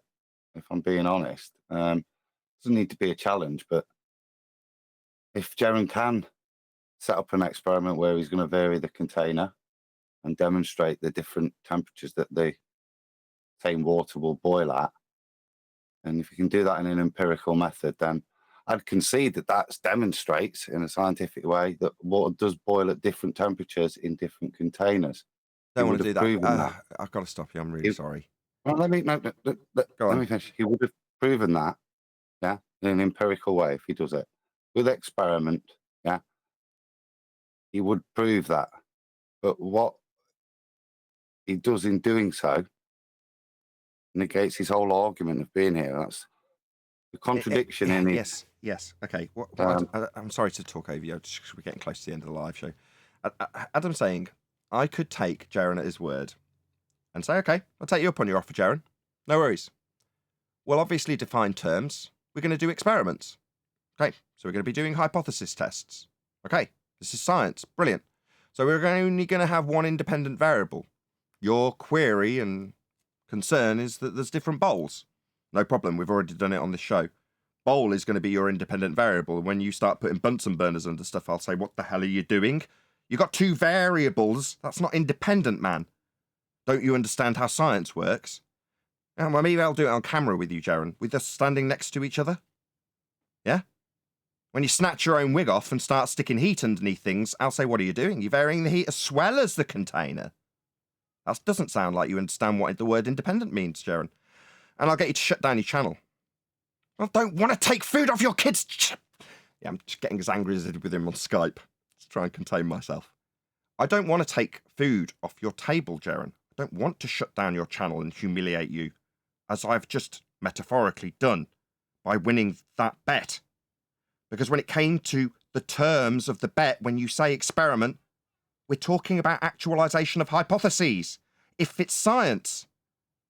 So under those terms, you've already lost your channel, Jaron. So I'll take it in Bitcoin, mate. Yeah? How much did he say he was going to give me? You don't have to shut down your channel, but I'm desperate for the money, Jaron. I'm poor as all fuck. Yeah, and it does affect me when you publicly call me a scammer. It's an absolute outrage. That's why I'm demanding a retraction for it and going out of my way to prove how wrong you are. With example after example after example. Not because I need your name in my bloody videos. I'd rather be dealing with globers than with flat earthers. And why? Because this is the reality, right? Jaron in this arena, as my heart beats at about 150 BPM, can do significantly more damage to me than any glober who disagrees with me. So from internally, Jaren could end me. And he damn well knows it, don't you, Jaren? You could end my channel, right? You could easily do it. You've got a big, nice audience that could just turn against me at any moment just because you turn against me. And that's what you're proceeding to do, isn't it, Jaren? Essentially, take the food out of my kids' mouths. Yeah, while they're screaming in the background. Yeah, I feed them with this. That's what I do for a living. And you are directly threatening that, Jaren. That's why I was spitting feathers with you, losing my temper with you, as you chuckle your little fundy balls off at me getting really angry with you, telling me not to cry about it. Yeah, there's been a few tears shed, Jaren, because I see my livelihood going down the toilet because you can't concede that science proves things. So what, are you going to take a man's livelihood from him for that? Yeah, obviously I'm upset about it. Yeah, obviously I'm going to tell you to go to hell. Do you think that requires you to respond? I don't believe in hell, with some non sequitur when you're threatening my bloody career that I've built up. No. So I up the ante and say I wish you'd be hit by a bus. Yeah, metaphorically speaking, meaning you're dead to me, as a consequence of this outrageous actions you've taken against me.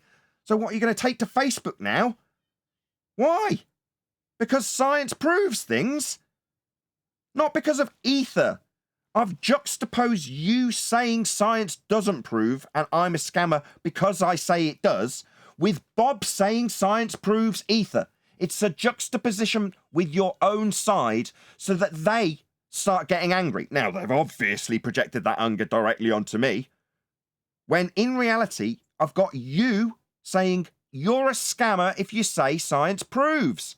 So that works very nicely next to the old wound of Bob, when it's an outrage and it's just ridiculous to focus on the fact that he hasn't got any proof for his ether because he's claiming science when he hasn't got any. Much more useful to have you saying he's a bloody scammer for saying he's got proof with his science. But you want to turn it into whether water boils, or whether or not you're claiming ether, or whether or not I'm a horrible man for saying I hope you die. No, Jaren, in reality, I'd mourn if you died. I had, past tense, respect for you. And that would be remembered if you died. I don't wish that upon you in reality. I'm trying to convey my disdain. Now, that is 99% fear-based.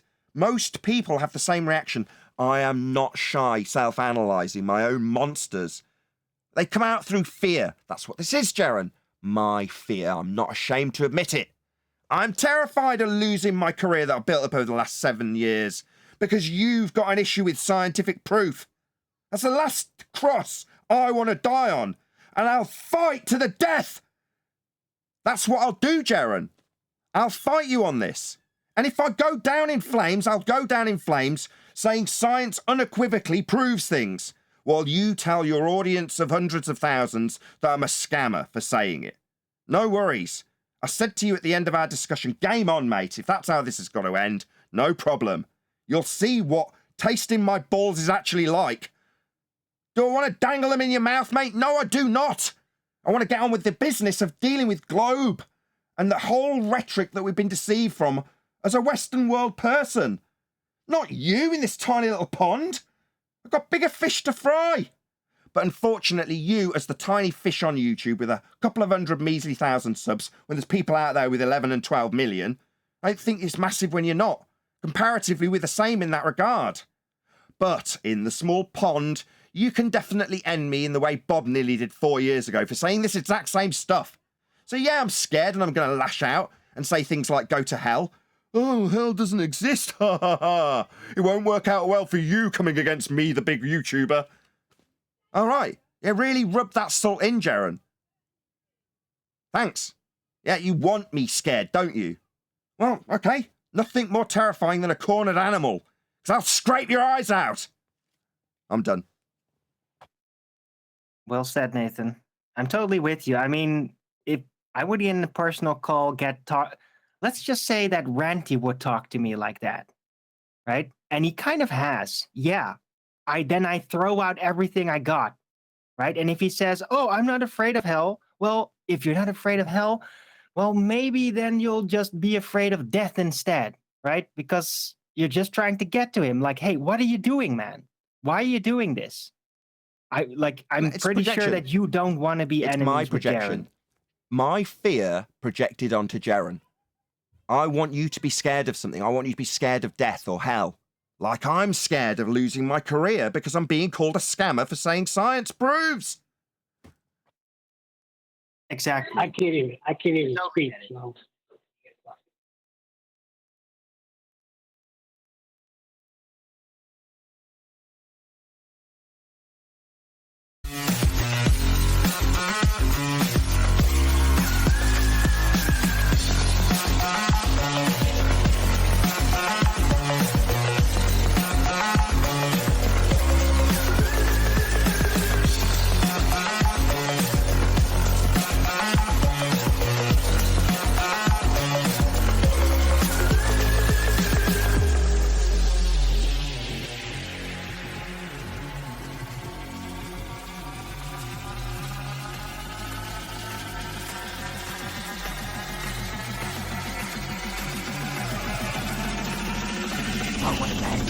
What a lovely day!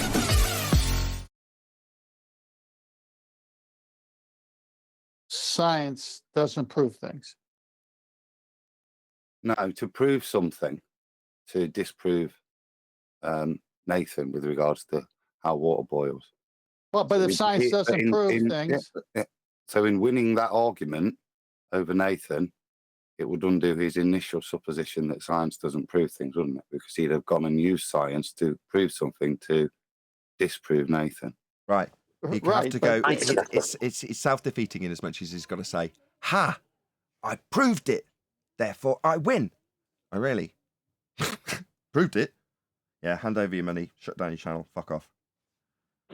Science doesn't prove anything. $5,000. And if each of those scenarios, like the different bowls, right, and the different types of water, you could establish what temperature or what type of bowl you would need to get the water to boil. And then you could repeat that, right? And then you'd have an established cause to your effect, right? With every scenario. So you would essentially be proving that in each scenario, these are the parameters you have, and there you have boiling water. So again, it just defeats his point. It's weird. To try and, you don't need to imagine here the scenario or the experiment or the hypothesis. You just need to realize what's being set up to prove that water doesn't boil at 100 degrees. If there's a different pot, fine. Yeah, but in doing so, where you prove it is with science. Having just said that science doesn't prove things, it is ultimately self-defeating of the first argument to win the second. Science doesn't prove anything.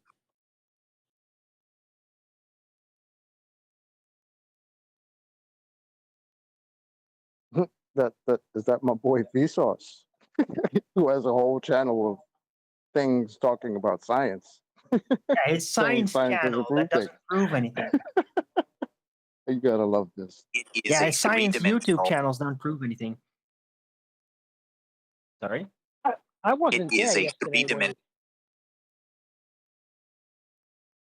Or breaking up slightly. I like the way Nathan expressed, because I don't think Jaren understands. And by the way, Jaren, if you're listening, I've asked the Lord not to hold to your account what you said about me, so because I do believe in hell, so you'll have a little less suffering. I hope you don't. Strike down. I hope you don't. I hope you don't go there, though. But anyway, I like what Nathan said. It's an independent variable. So if you get all the same bowls and you apply heat, but all the other things being constant, let's see what happens then. But you're saying you want to apply heat, raise it, lower it, and change bowls. That's no longer independent variable. I hope you see the simplicity of this. I wouldn't try and get into whatever he's claiming. Let him, if there's something that Jerome feels to be demonstrated there, then let him demonstrate it. Like I said, whatever's to be demonstrated is kind of irrelevant, because fundamentally that proves something, doesn't it? No, I agree. That's what I mean. He already lost by wanting to do it. I get it. He's actually proving that he does not know what the hell a scientific method is. Well, to be fair, guys, I've heard Jaron in the past pretty much verbatim repeat what Nathan and Kiwi have been talking about with the scientific method, and then he agreed. So whatever's going on right now, something weird, because it's not because he doesn't understand. He does. He's just choosing to discard it. That's what I compromise. He said it in his last video, or one of the last videos. Well, then I saw Zach's experiment, and the piece of paper floated in the Van de Graaff generator. So, yeah, he proved it. Well, how can he even say that? And it's just separating the wheat and the tare. That's all this is doing. Well, even if you perform an experiment and you establish the independent variable, your cause is the cause that causes your dependent variable. What he's saying basically is, well, even if you've established that cause, you really haven't. You know why? Because you haven't established that every parameter other than your supposed cause could be another cause. So therefore, you can never establish that in that one experiment that's the cause. Didn't Rumpus if you find another variable, hold on, didn't Rumpus argue exactly that same point with the complex hypothesis nonsense Complex like 3 hypothesis. years ago? Yes, This is Rumpus's That's argument. exactly what I thought of when I heard him say that 3 days ago. Same thing that Rumpus argued too. You could have multiple hypotheses. Well, you know, I mean, this is crazy. What's up? I mean, this is hey guys. I mean, it's simple. I obviously I agree with this because it's an ironclad methodology until you try to step outside of it, which we've defined as pseudoscience. If you're going to be trying to use this method but incorrectly, that's what that's called, pseudoscience. If you have some other approach to knowledge, that's also fine. But when you're talking about the natural world and you're talking about here's an effect, all we're saying is, okay, this causes that. What is the natural phenomena observed? Okay, you're going to vary the independent variable. It's not that it has to be a specific temperature. It's not that it's like, you know, this specific boils at this degree, whatever. You vary the heat to get the boil. There's nothing wrong with that. Like, it's not even an argument to be had. Like you guys said, we've already admitted, yes, heat is the cause. Now we're just talking about, but how much is it? That's kind of ridiculous. It's ridiculous. But that's just me. No, it's not just you, bro. You know what I think the weirdest thing about this entire situation, especially with Jaron, is that this is so untypically him. In the past, he's always been like, look, we all have differences and we just got to figure it out. And this is just really unlike him to do all this. He's always tried to be a neutral person and when it came like to infighting type situation every time. And now he's not. I don't get it. What's happened? Not no What's more. changed? He's an official piece of shit. It's very constructive. Thanks. No, I just want to know that's very on what point. changed. Yeah, but just turning to a piece of shit is not a very enlightening insight. I want to know what happened for him to change the way Call he him up and typically ask him. does things.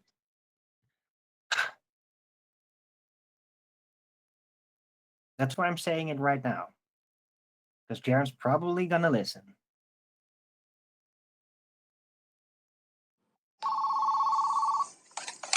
All you freaking peacemakers out there. Did you hear what he said? Am I the only one that heard this?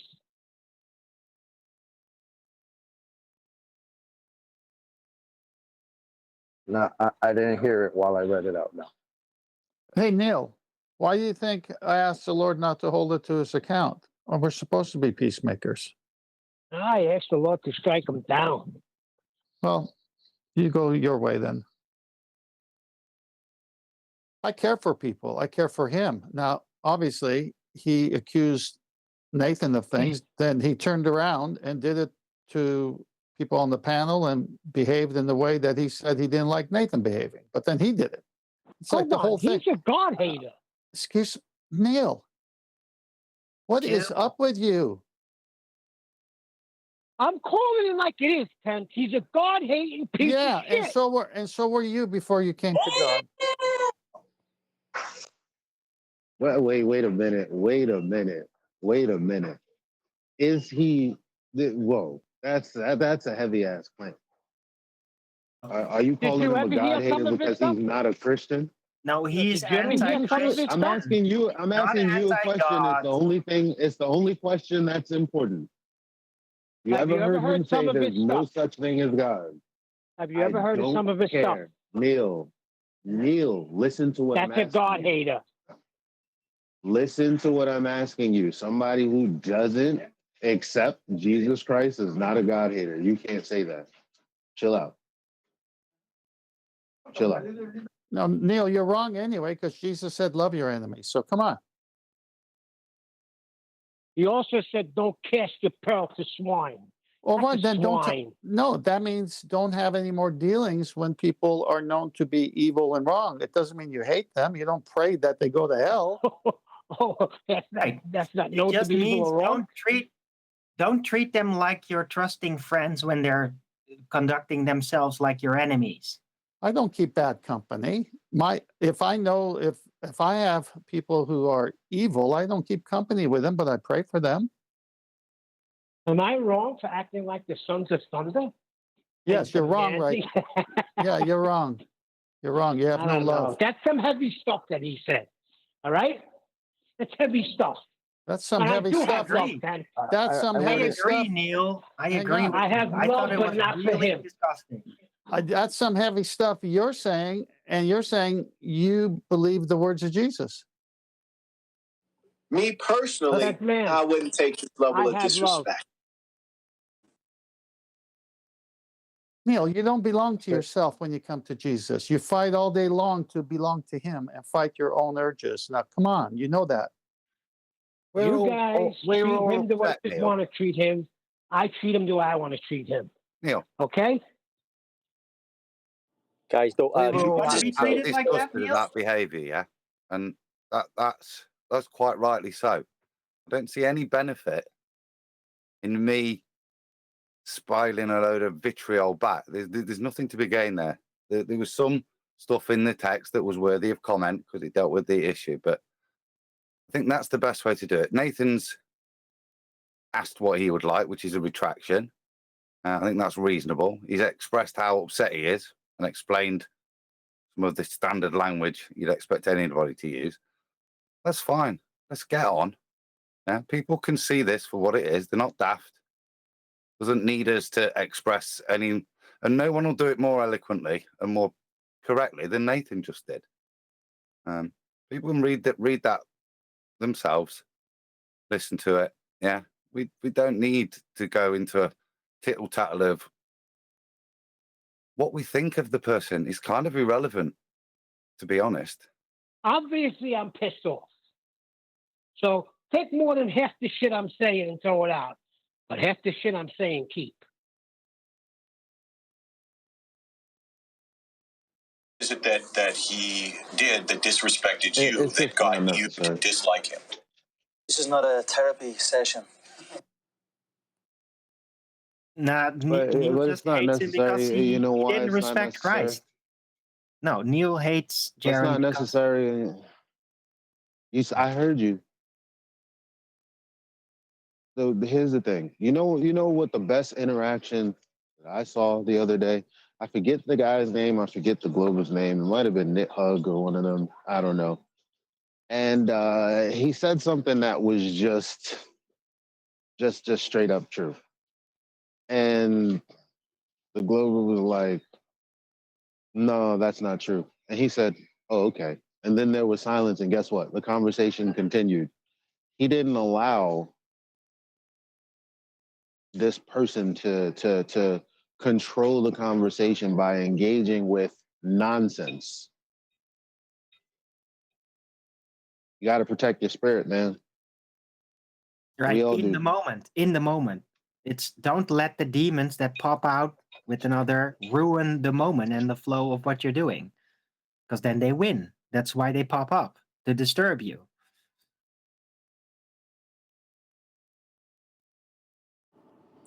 Just on another note, I'm not sure about the container. So in the boiling point of water, it take a bit longer to get it to saturation temperature, but I think the water will still boil at 100 degrees regardless of the material of the container. What?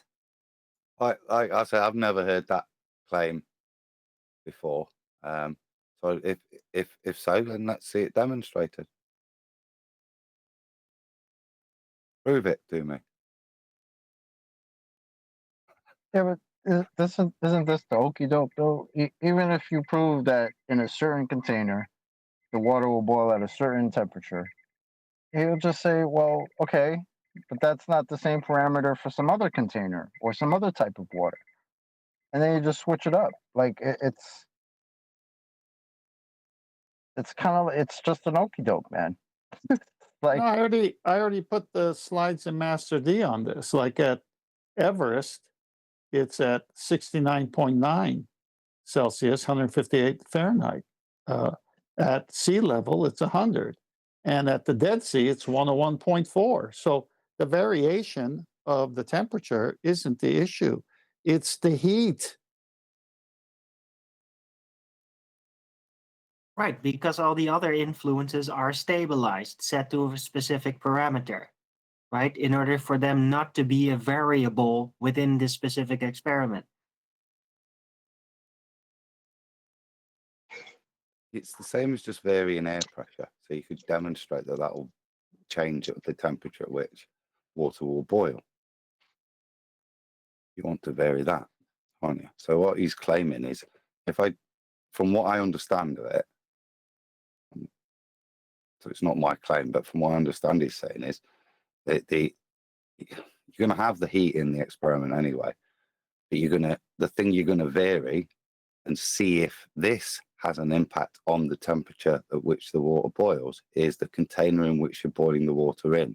So all other parameters are maintained. Heat, air pressure, etc., were all maintained within the experiment, and you repeat the experiment with the differing containers and see at which if the water boils at a different temperature. That appears to be I think that what Jaron should be demonstrating. And if he did that, I say I've never seen that anywhere else before. He'd get a Nobel Prize, I think, or something. Certainly recognition from me as he demonstrated and proved it to me.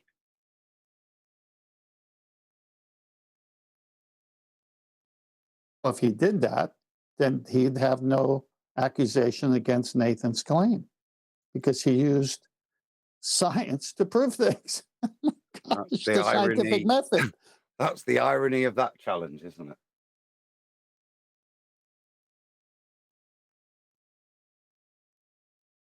I think the problem is on that side of the camp, unfortunately. Bob says it's science, the ether that is. Whitsitt says it's not science, it's a belief. And Jaron jumps into the fray and says science doesn't prove things. You can't prove anything. And then he says he saw Zach's Van de Graaff generator make paper float, and that was proof enough for him to believe ether. Well, that's talking like nonsense there. Well, something that let's continuously needs to be expressed and stressed to. Okay, you clear it up. No, just so that we're on point, right? He didn't say that Zach's Van de Graaff generator lifting pieces of paper proves ether. What he was saying about that was in juxtaposition to Riley's egg, right? Because he says that, well, you can suppose the cause of the effect, which in Riley's case was the density of the medium, but you can't call that the cause because you haven't ruled out all the other causes. Now, unfortunately, he goes on to say that, well, you don't really need to talk about the electric part because that just sets the down direction and everything else is handled by density, which is my favorite part of that line. Right, but Chocolate, right there, it sets the down direction. He is referencing what? What he's referencing there is the electropotential in the air, so that voltage change in that direction. And he's saying that's the thing that sets the direction of down in reality. And the way you'll demonstrate that is by using the Van de Graaff generator and sending the current the other way, look, and the piece of paper goes the other way. It goes up, it levitates, I think is the phrase he uses, which demonstrates that he's reset or switched the orientation of down to density and buoyancy to play out in. That's what was undeniable to him in Zach's experiment. But And why how did didn't they? everything how- fall through the ceiling then? Wait a minute. How did they use that with the ether? He's only reset it within the points within the Van de Graaff. Yeah, so there's only a resetting within that field that the Van de Graaff's resetting via it's changing the polarity or the direction of up and down through the current. Yeah, that's what I assume is resetting the polarity of up and down, and that's why the piece of paper goes up instead of down. Adam, why? How are they using that for the ether then? I don't know how that links to ether. That just seems. I suppose you could type it in. I don't know how they would do that. I don't think that is. We don't have to say it is either. I think they're just saying. Can y'all hear me? Yeah, I know, but I hear you, Wheeler. Oh, okay. So what I'm saying is, from what I understand, they're just trying to figure out other things. So when it comes to this thing specifically, and Whitsitt will say, he's not saying it's density and buoyancy. Now I know they had the whole debate thing and all that. That being had, he still says, yeah, sure, density is the determining factor, but there are other things at play. And I guess it's a cool effect. There's something cool to see when you use the Van de Graaff generators to do whatever it does.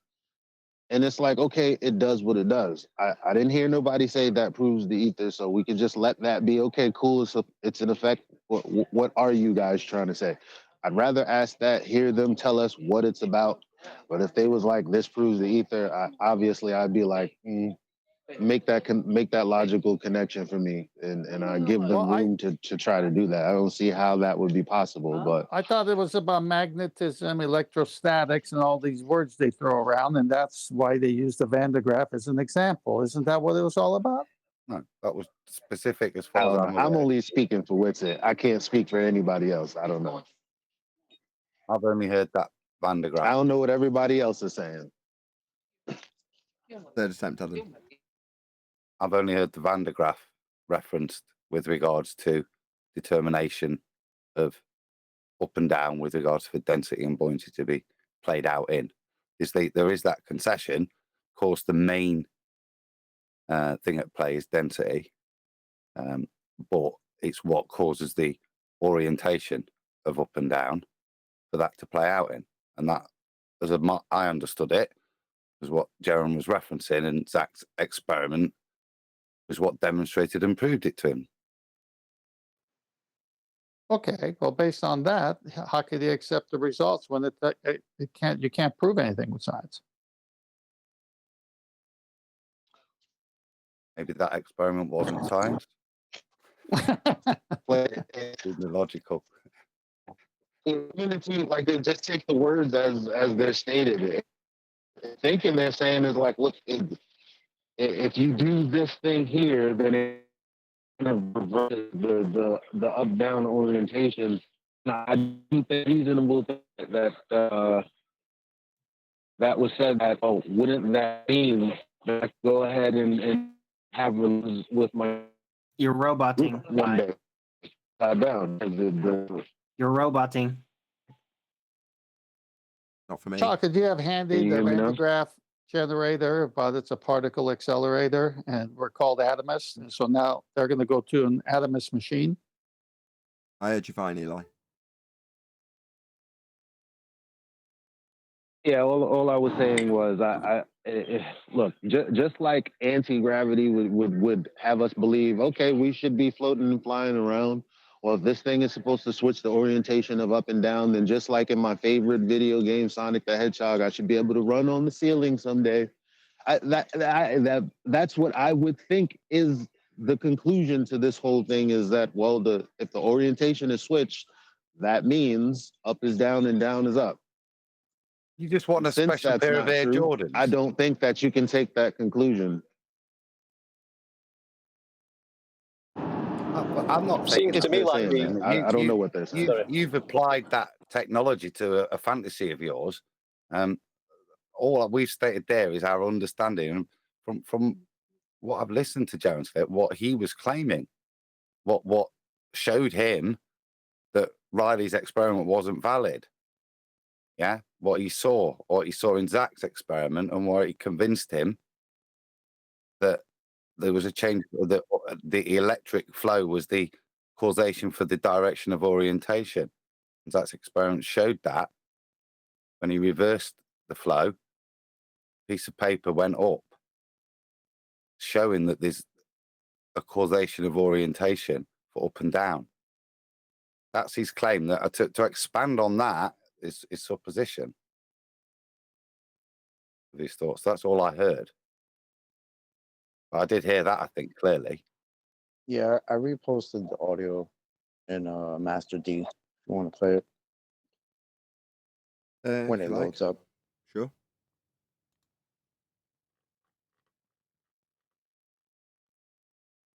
I've got to scroll through quite. I don't see it. It might still be loading. My Skype always takes a while to load up. Okay, no worries.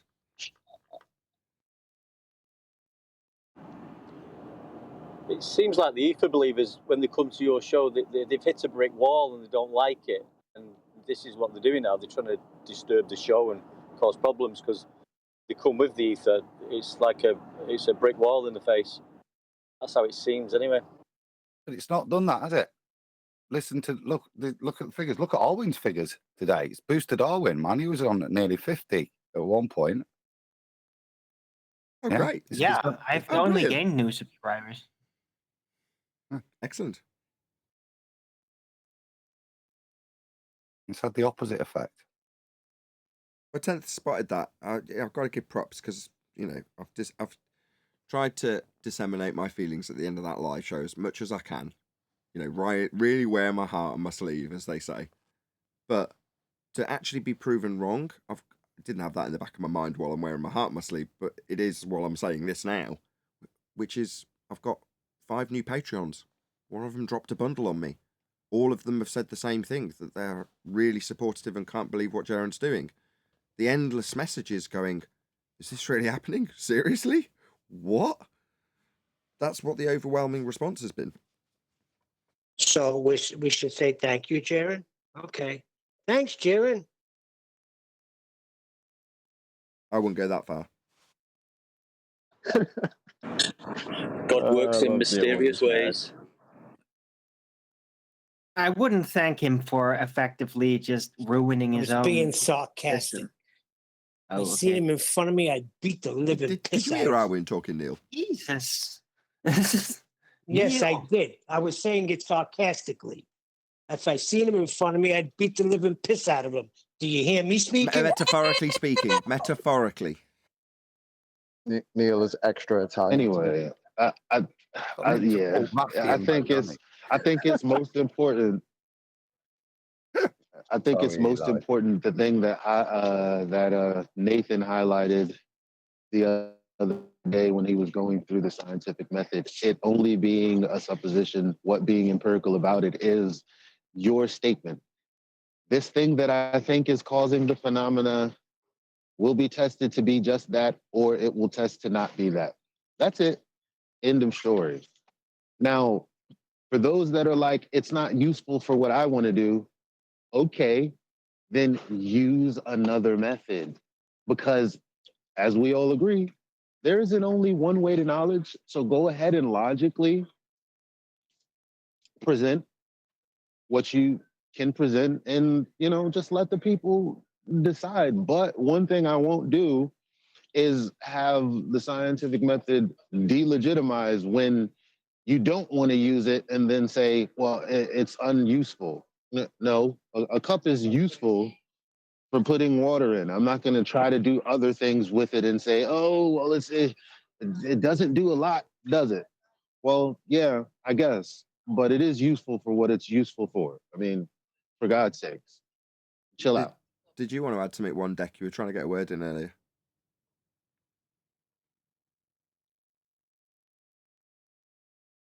Maybe it's away from his mic. It was quite a while ago that he was trying to get a word in. Oh, go ahead. No, I don't. I think I said it. I just, like you say, you've got the extra Patreons. That's great, but listening to that and the behaviour, it's to me they just seem very frustrated that they're not getting through with the ether. They can't get through because you guys are so. The way you deal with it is fantastic, and it's great. You're getting more support through it, but I think this is why they're behaving the way they are, because they can't break you guys down.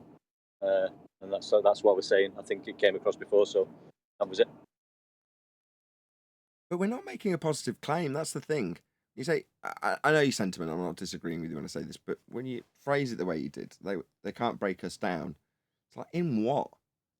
We're not making any positive assertions, but what we do and how we do it undoes their claims, because they're not using the methods and in regards to the words that they're using. When they say experiment, they haven't got an experiment. When they say proof, they haven't got proof. They're leaning on the magic trick of, well, we've done an experiment, and then, like on Globebusters when I was discussing it with them, so okay, so if it's not an experiment, it's not got an empirical outcome, it's not proof based on the standard. And they're like, well, let's watch it anyway. It's an explanation. It's like, well, no, an explanation is what you get after you validate your hypothesis. Then you've got an explanation. A causes B. But if you've only got the supposition without the validation, you don't have an explanation. But Bob's response to me was, now let's listen to this explanation. It's like, why? It's not proving anything. Get lost. It's outrageous. That was the response. 4 years later, here we are with the exact same thing happening. But I don't want to focus on this at all. I don't know about you guys. As much as it's terrifying initially, and now it's like, great, I've got a few more Patreons. Woo. Wouldn't we all rather be in the calm? This is no different to me saying now, I'd rather not have the baller's ear being irritating. Much better disseminating the educational information in a very calm manner. That might not generate controversy in bigger numbers, but that isn't necessarily what I want. Peaceful life is much better with consistent numbers than the odd day where you go up because something controversial is going on, like it is at the moment. Nah. The bit that people really, when they leave a long message praising me and the team for what we do together here on Flat Earth Debate, it's in regards to the very carefully phrased, slowly disseminated, information dense shows that we have. Not the ones where there's some petty, and this is petty, let's be honest, when we're talking at this level of dumbed down science understanding. It's petty. But, this is, it's not worth our time. Put the YouTube hat on and I could go, oh, isn't it great? Other than I'm being called a scammer in my own community. Nathan, I got to go early today, so let me finish up a summary. I think his fight, this is Jared, is against science. Science doesn't prove things. Now, we know pseudoscience. We would all agree with him on that point. And that's how we got here, because people used the legitimacy of scientific method and they brought in pseudoscience, and now we have scientism. So we're all battling scientism and pseudoscience. We should all be on the same page there. But then when it comes to actual science, the empirical method, that camp decided to say what they said. Now, why did they say it? Science doesn't prove things. Because we came and said, what is ether? Can you prove it? And so they didn't like it. They didn't like that they couldn't do some pseudoscience and not be called out for it. So we said, well, look, if you can show us ether, if you can validate it, we'll accept it. And they failed and still have. So what's next? Science doesn't prove things. You guys are scammers, this, and the other. So it is a very necessary, in our case, evolution of our show and evolution of this argument, because people now will realize who has the more serious flat earth channel and who's not going to put up with pseudoscience even from their own side. So I commend you for that. And I've got to go, so I'll catch you guys tomorrow. Carefully. Experiments prove that the ether is actually there. Right. That's how you know you're being scammed. So back when Nathan Oakley kept saying things like science proves this, science proves, I took him and said, Nathan, you know science doesn't prove anything, right? You can demonstrate, you can prove that there is a cause and effect relationship. Well, water, well, what about this water or muddy water? Well, no, each one of those would give an empirical result, and it would be just for that thing. They're scamming. So, because if they can keep perpetuating. Yeah, I'm going to expect a retraction from you, Jaron. Of course, it wouldn't have mattered what I put through that hypothesis because it can only prove. That's all it does. That's one of my members only videos that's coming out, or it's out now actually for a member, but it'll come out for the general public over the weekend. So might as well read them as I've got a list in front of me, or I did have. Where's that gone? It's on the page that I was showing. Bear with me 1 second. Oh, I've lost my network connection. Oh, what a joke. Can you guys still hear me in Discord? In Gilded. Can we causing ruckus? Nah, that doesn't happen. Back, by the way, I've got network connection issues. Okay, I just want to plug my shows. So I've got 4 shows coming out, including the one we did yesterday together. So I've got I Exposed the Ether, quote, scam live on Globebusters. Then this happened, exclamation mark. So that is a 6 or 7 minute trimmed out clip from the end of my visit to Globebusters almost 4 years ago. And I don't know when these are going to come out, but over the weekend. Educating Jaronism, Hypothesis Actualization, The Experiment. So that's another one that will come out.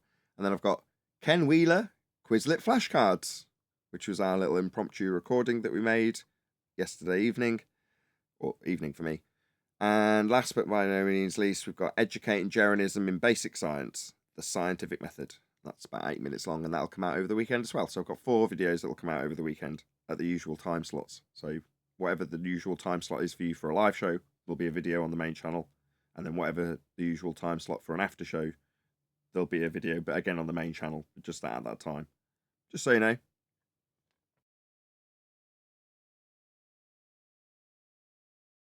And knowing is half the battle.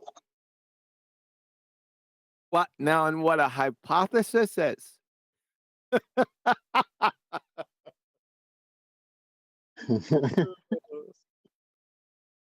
Yeah.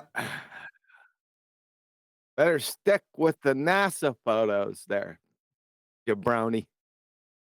Oh, you took him to Jaron. Bubbles in space? Yeah. Remember, I always say, just let them speak.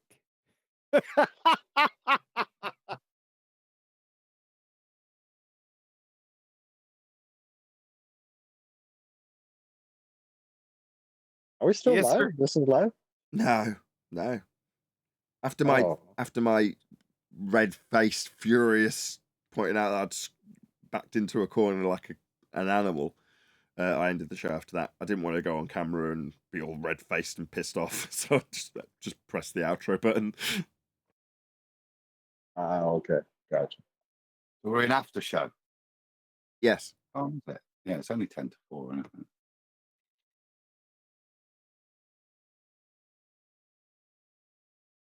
Three blind mice. See how they run. See how they run. Thank you, mice.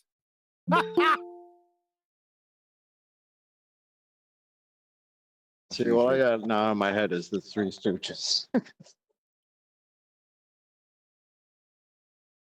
Everything okay, Righteous? Usually Righteous only joins us in G+ if there's an issue. Right, you're not on Discord. Oh, it's kicked me and I haven't rejoined. Yeah. You mean Gilded? Well, we haven't been on Discord for a while.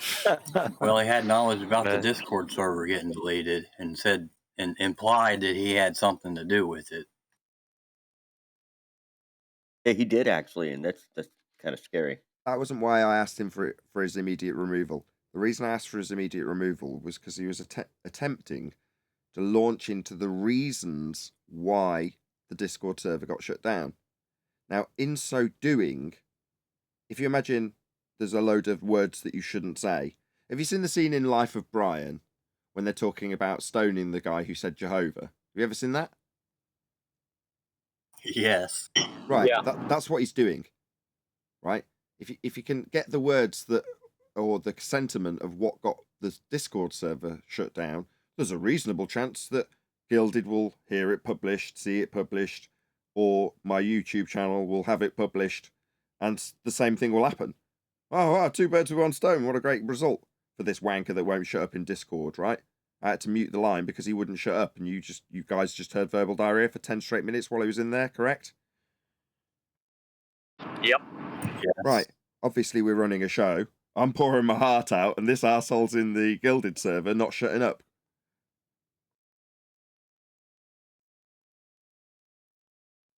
The guy's got issues, man. He sounded like a psychopath. Well, he just immediately started throwing straw mans. The moment I actually ran out of steam and wanted to open the line, I did, and it opened up to, you guys think the world's a pizza pie flying up through... No, that's the Flat Earth Society's straw man rhetoric with an edge that boats fall over because you've got a sphere edge horizon that boats fall over. Check out how quickly I pulled apart that straw man. Is that what he says? Is that how he started? I didn't even hear all that crap. Yeah, well, I saw him join, then I saw the immediate Fundy muting that was going to be straight through the middle of me, so I just closed the line before he even had a chance to get heard. It's like, okay, so you're going to start talking me middle of my pouring my heart out? Nah, sod you. And then by the time I got back to opening the lineup, he was still talking, and the entire time I watched his light flashing away. I'm like, well, Discord can't hear me. But, okay. Gilded. It's going to take a while. It is. You know, the thing was, he was straw manning you with his model too, like the. But that's a good sign, right? He wanted to come here and show his pain about his magical spinning water ball flying around in a vacuum. So it's a good thing. Yeah. Why Why wasn't he immediately muted? Who knows? But Chewy, we're getting attacked on all fronts. I'll tell you why it wasn't from my end. Because for whatever reason, my computer's very slow to react. So the last time I went to mute Matthias, you go, right, I'm muting you. And that's all captured nice and cleanly. Then my mouse stutters its way over to his position. Then I press the button and nothing happens. Then it loads the menu. And then I accidentally press the wrong mute button. Then I have to go, and by then it's been about 45 seconds of him still being able to talk. Because my computer won't react quick enough. What? No, I'm not talking about you. I'm talking about people that were in Gilded. Oh, the very kind people that set up the server and moderate it for us at no pay at their own, Yeah, you bastards. Why aren't you doing your jobs? That's why I'm asking. See, I can ask that question. I remove you out of it. I recuse you. Well, I was out and about and I just got back, and the rest of the guys, they need to kind of get taught on how to handle it, I guess. Paul was saying in That's not the fair enough. I think it's back only office, reasonable that you Nathan. are permanently in there. That is now your job. Nathan, I think it's because he says, Paul LVA, mods can't ban only Righteous and Betty can at the moment. Yeah, but they could mute him. All right, well, there you go. No excuse then. Sort it out. I mean, maybe he's a friendly and he needs explaining because he's slow, that talking about something that's shut down an entire server might not necessarily be appropriate for a live show on YouTube. But if he's slow, then that might have to be explained to him, as opposed to my instinct, which is save my channel, immediately remove this person.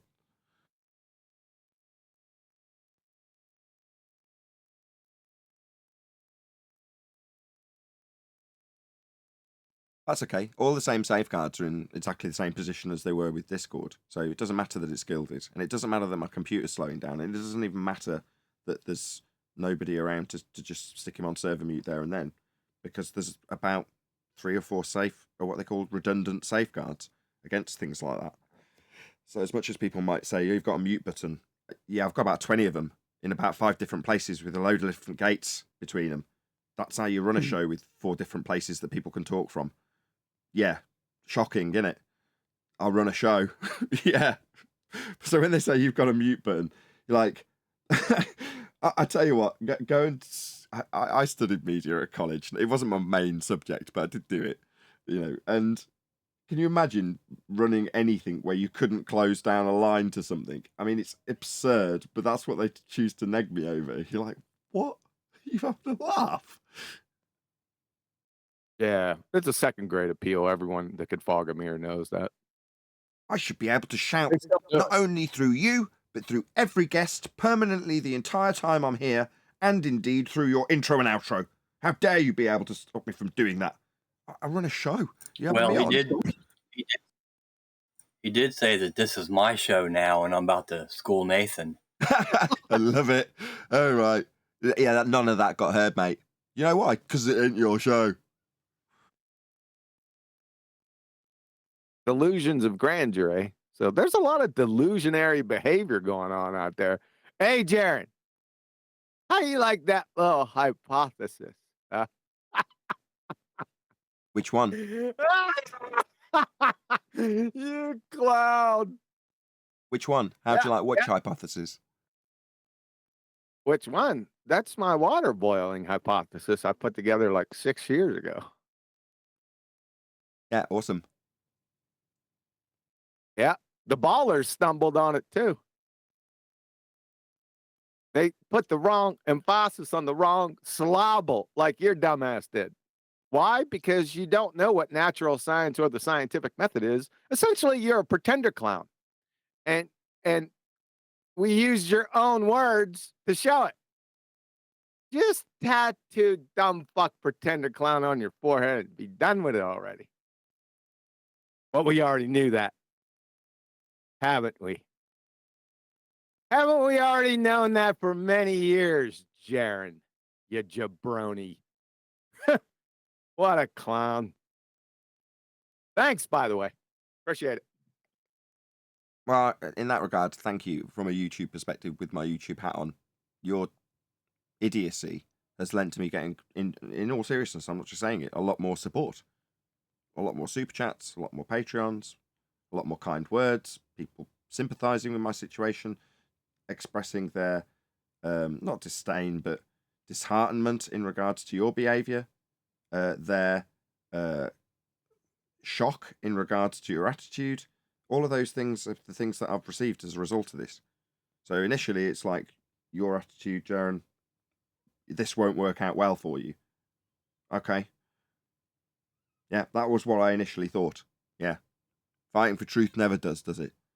Got some arsehole who's going to try and stop you because you get in the way of their pseudoscience punting nonsense. In the way of their ambitions. That's what it is. And Ether is the latest one.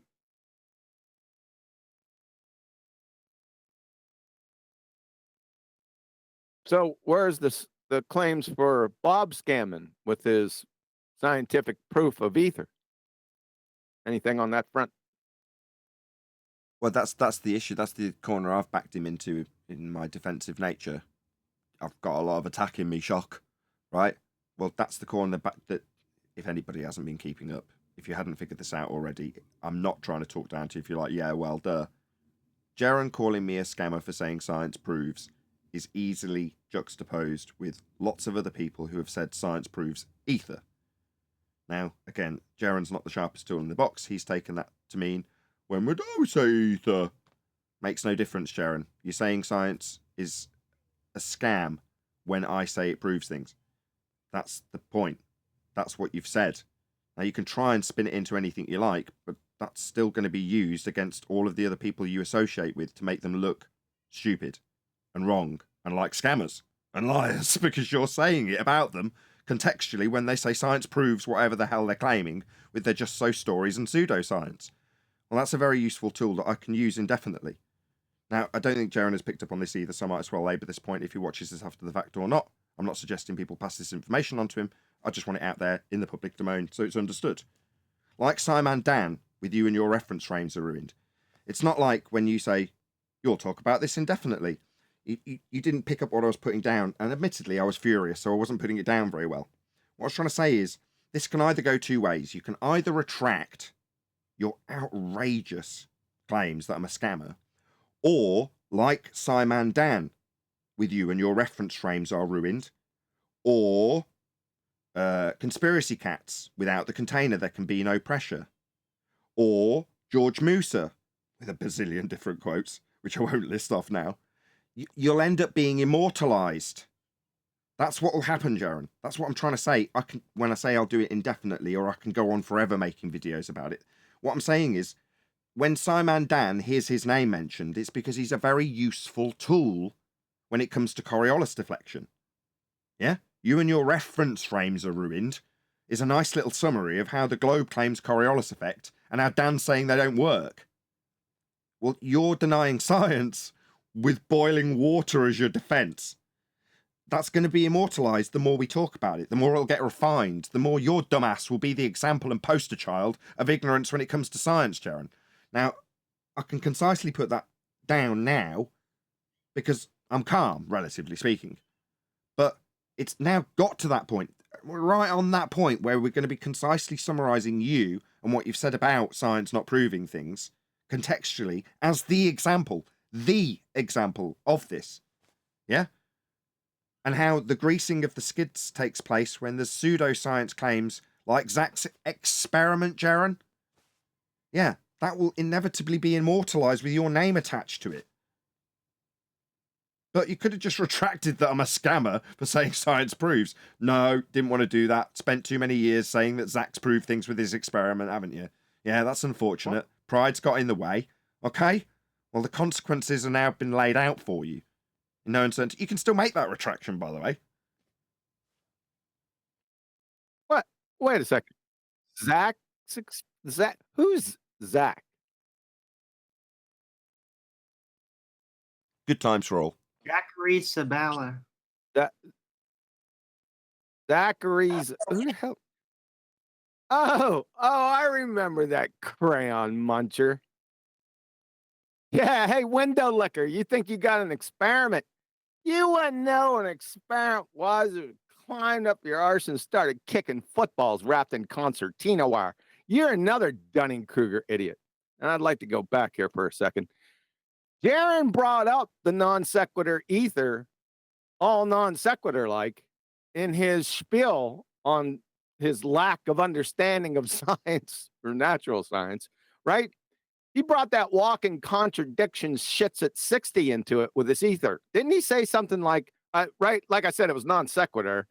Right in the middle of his spill, his bashing himself in the face with a spade shovel spill on friggin' science can't prove anything. Didn't he come out and just say something to the effect that, why don't you just agree with shit's at 60?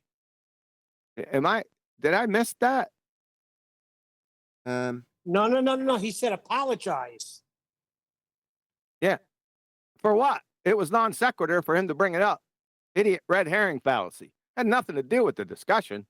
Why bring the ether up and us agreeing, fucking clown, with the walking contradiction sits at 60? Why even state it?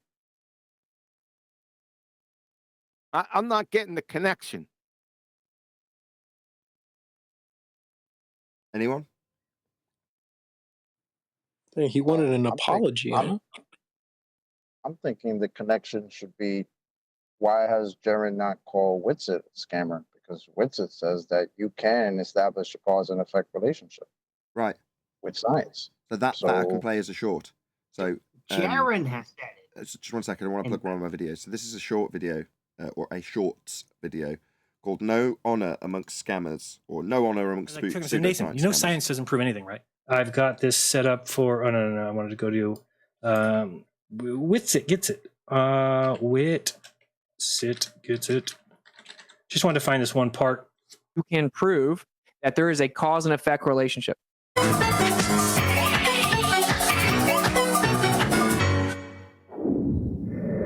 Your thing about the science, I actually don't fully disagree with you. I think what this is you can demonstrate, you can prove it. When you manipulate heat, water boils.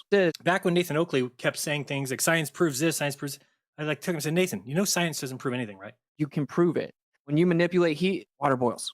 Witsit gets it.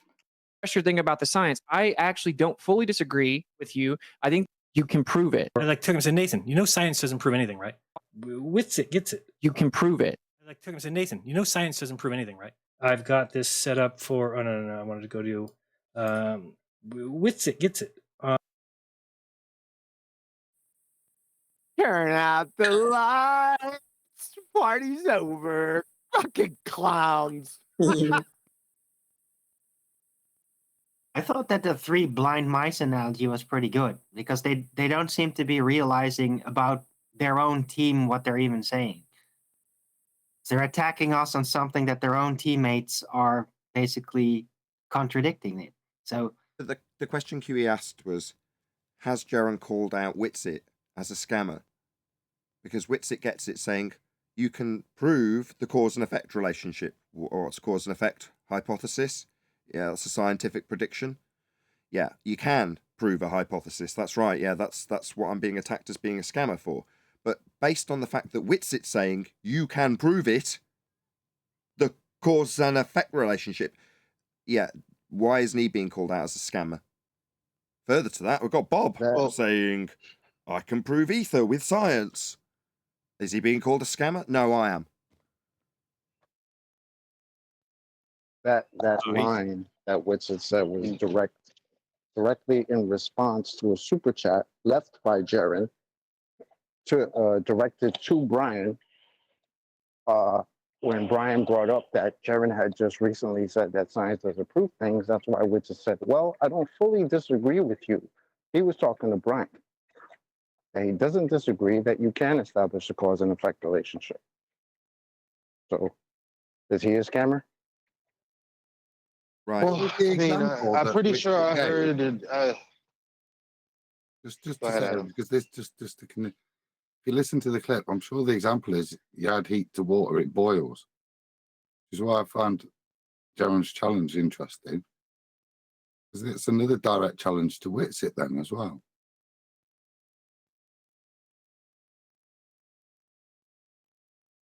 Yeah, I heard. I could have sworn I heard Jaron share the sentiment that, like, on various topics when he's exposing, the pseudoscience, he also, in certain points, he says words like the real science. So, I mean, clearly he thinks that. Obviously there's something called true and false. If you make statements about reality, you can make true and false statements. And then those statements can be proven, especially if we're dealing with the physical world. I just think he should apologize. And I mean, if he feels a way about how Witsit was treated, okay, that's fair, fine. Okay, if you don't like the name calling and all that, okay, whatever. Even though that's what we do, and that's what you also do to NASA when you're talking about them sending up their dicks up in the space and how retarded they are. So, I mean, you're doing that to somebody's baby too, Jared. So if you're going to keep it about that, keep it about that. But you do got it. I do think you have to apologize for calling him a scammer, because that would just make you hypocritical. I don't want to have to dig up a video, because I do watch you. I mean, I don't think you haven't said the real science this and this proves. You've said those words before, so. Exactly. He has completely laid it out, how he does know exactly every part of the step of the scientific method. He made effort to do it right.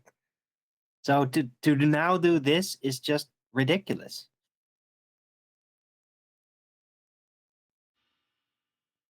Thing about the science, I actually don't fully disagree with you. I think the answer is nuance. Okay, what this is you can demonstrate, you can prove that there is a cause and effect relationship.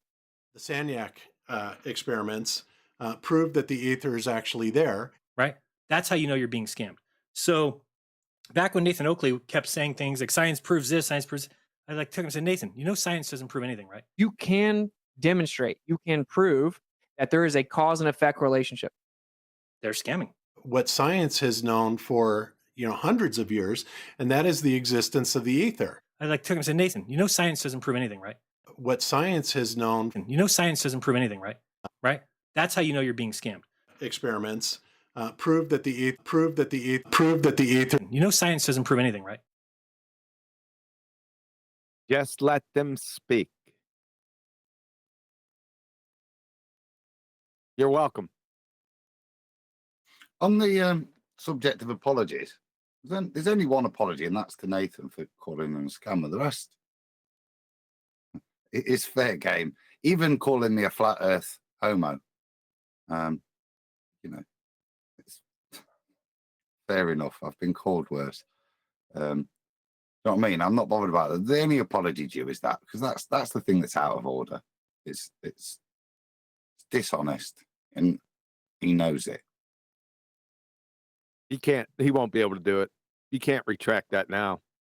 You hear that, jabroni? That's your pride fucking with you, you Dunning-Kruger muppet. How's that hypothesis working out for you?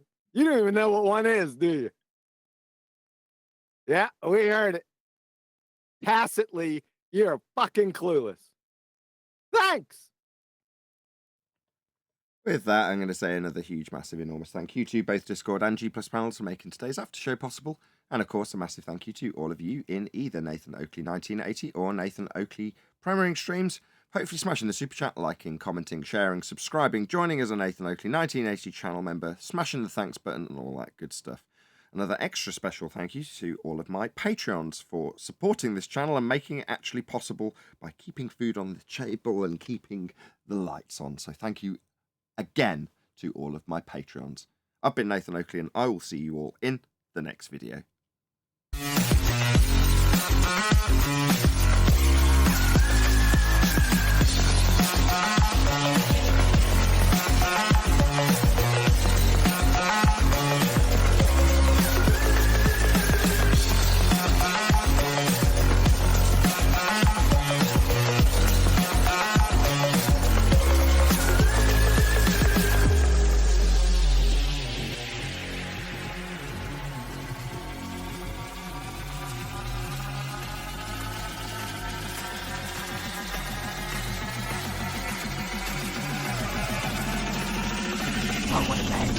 What a lovely day!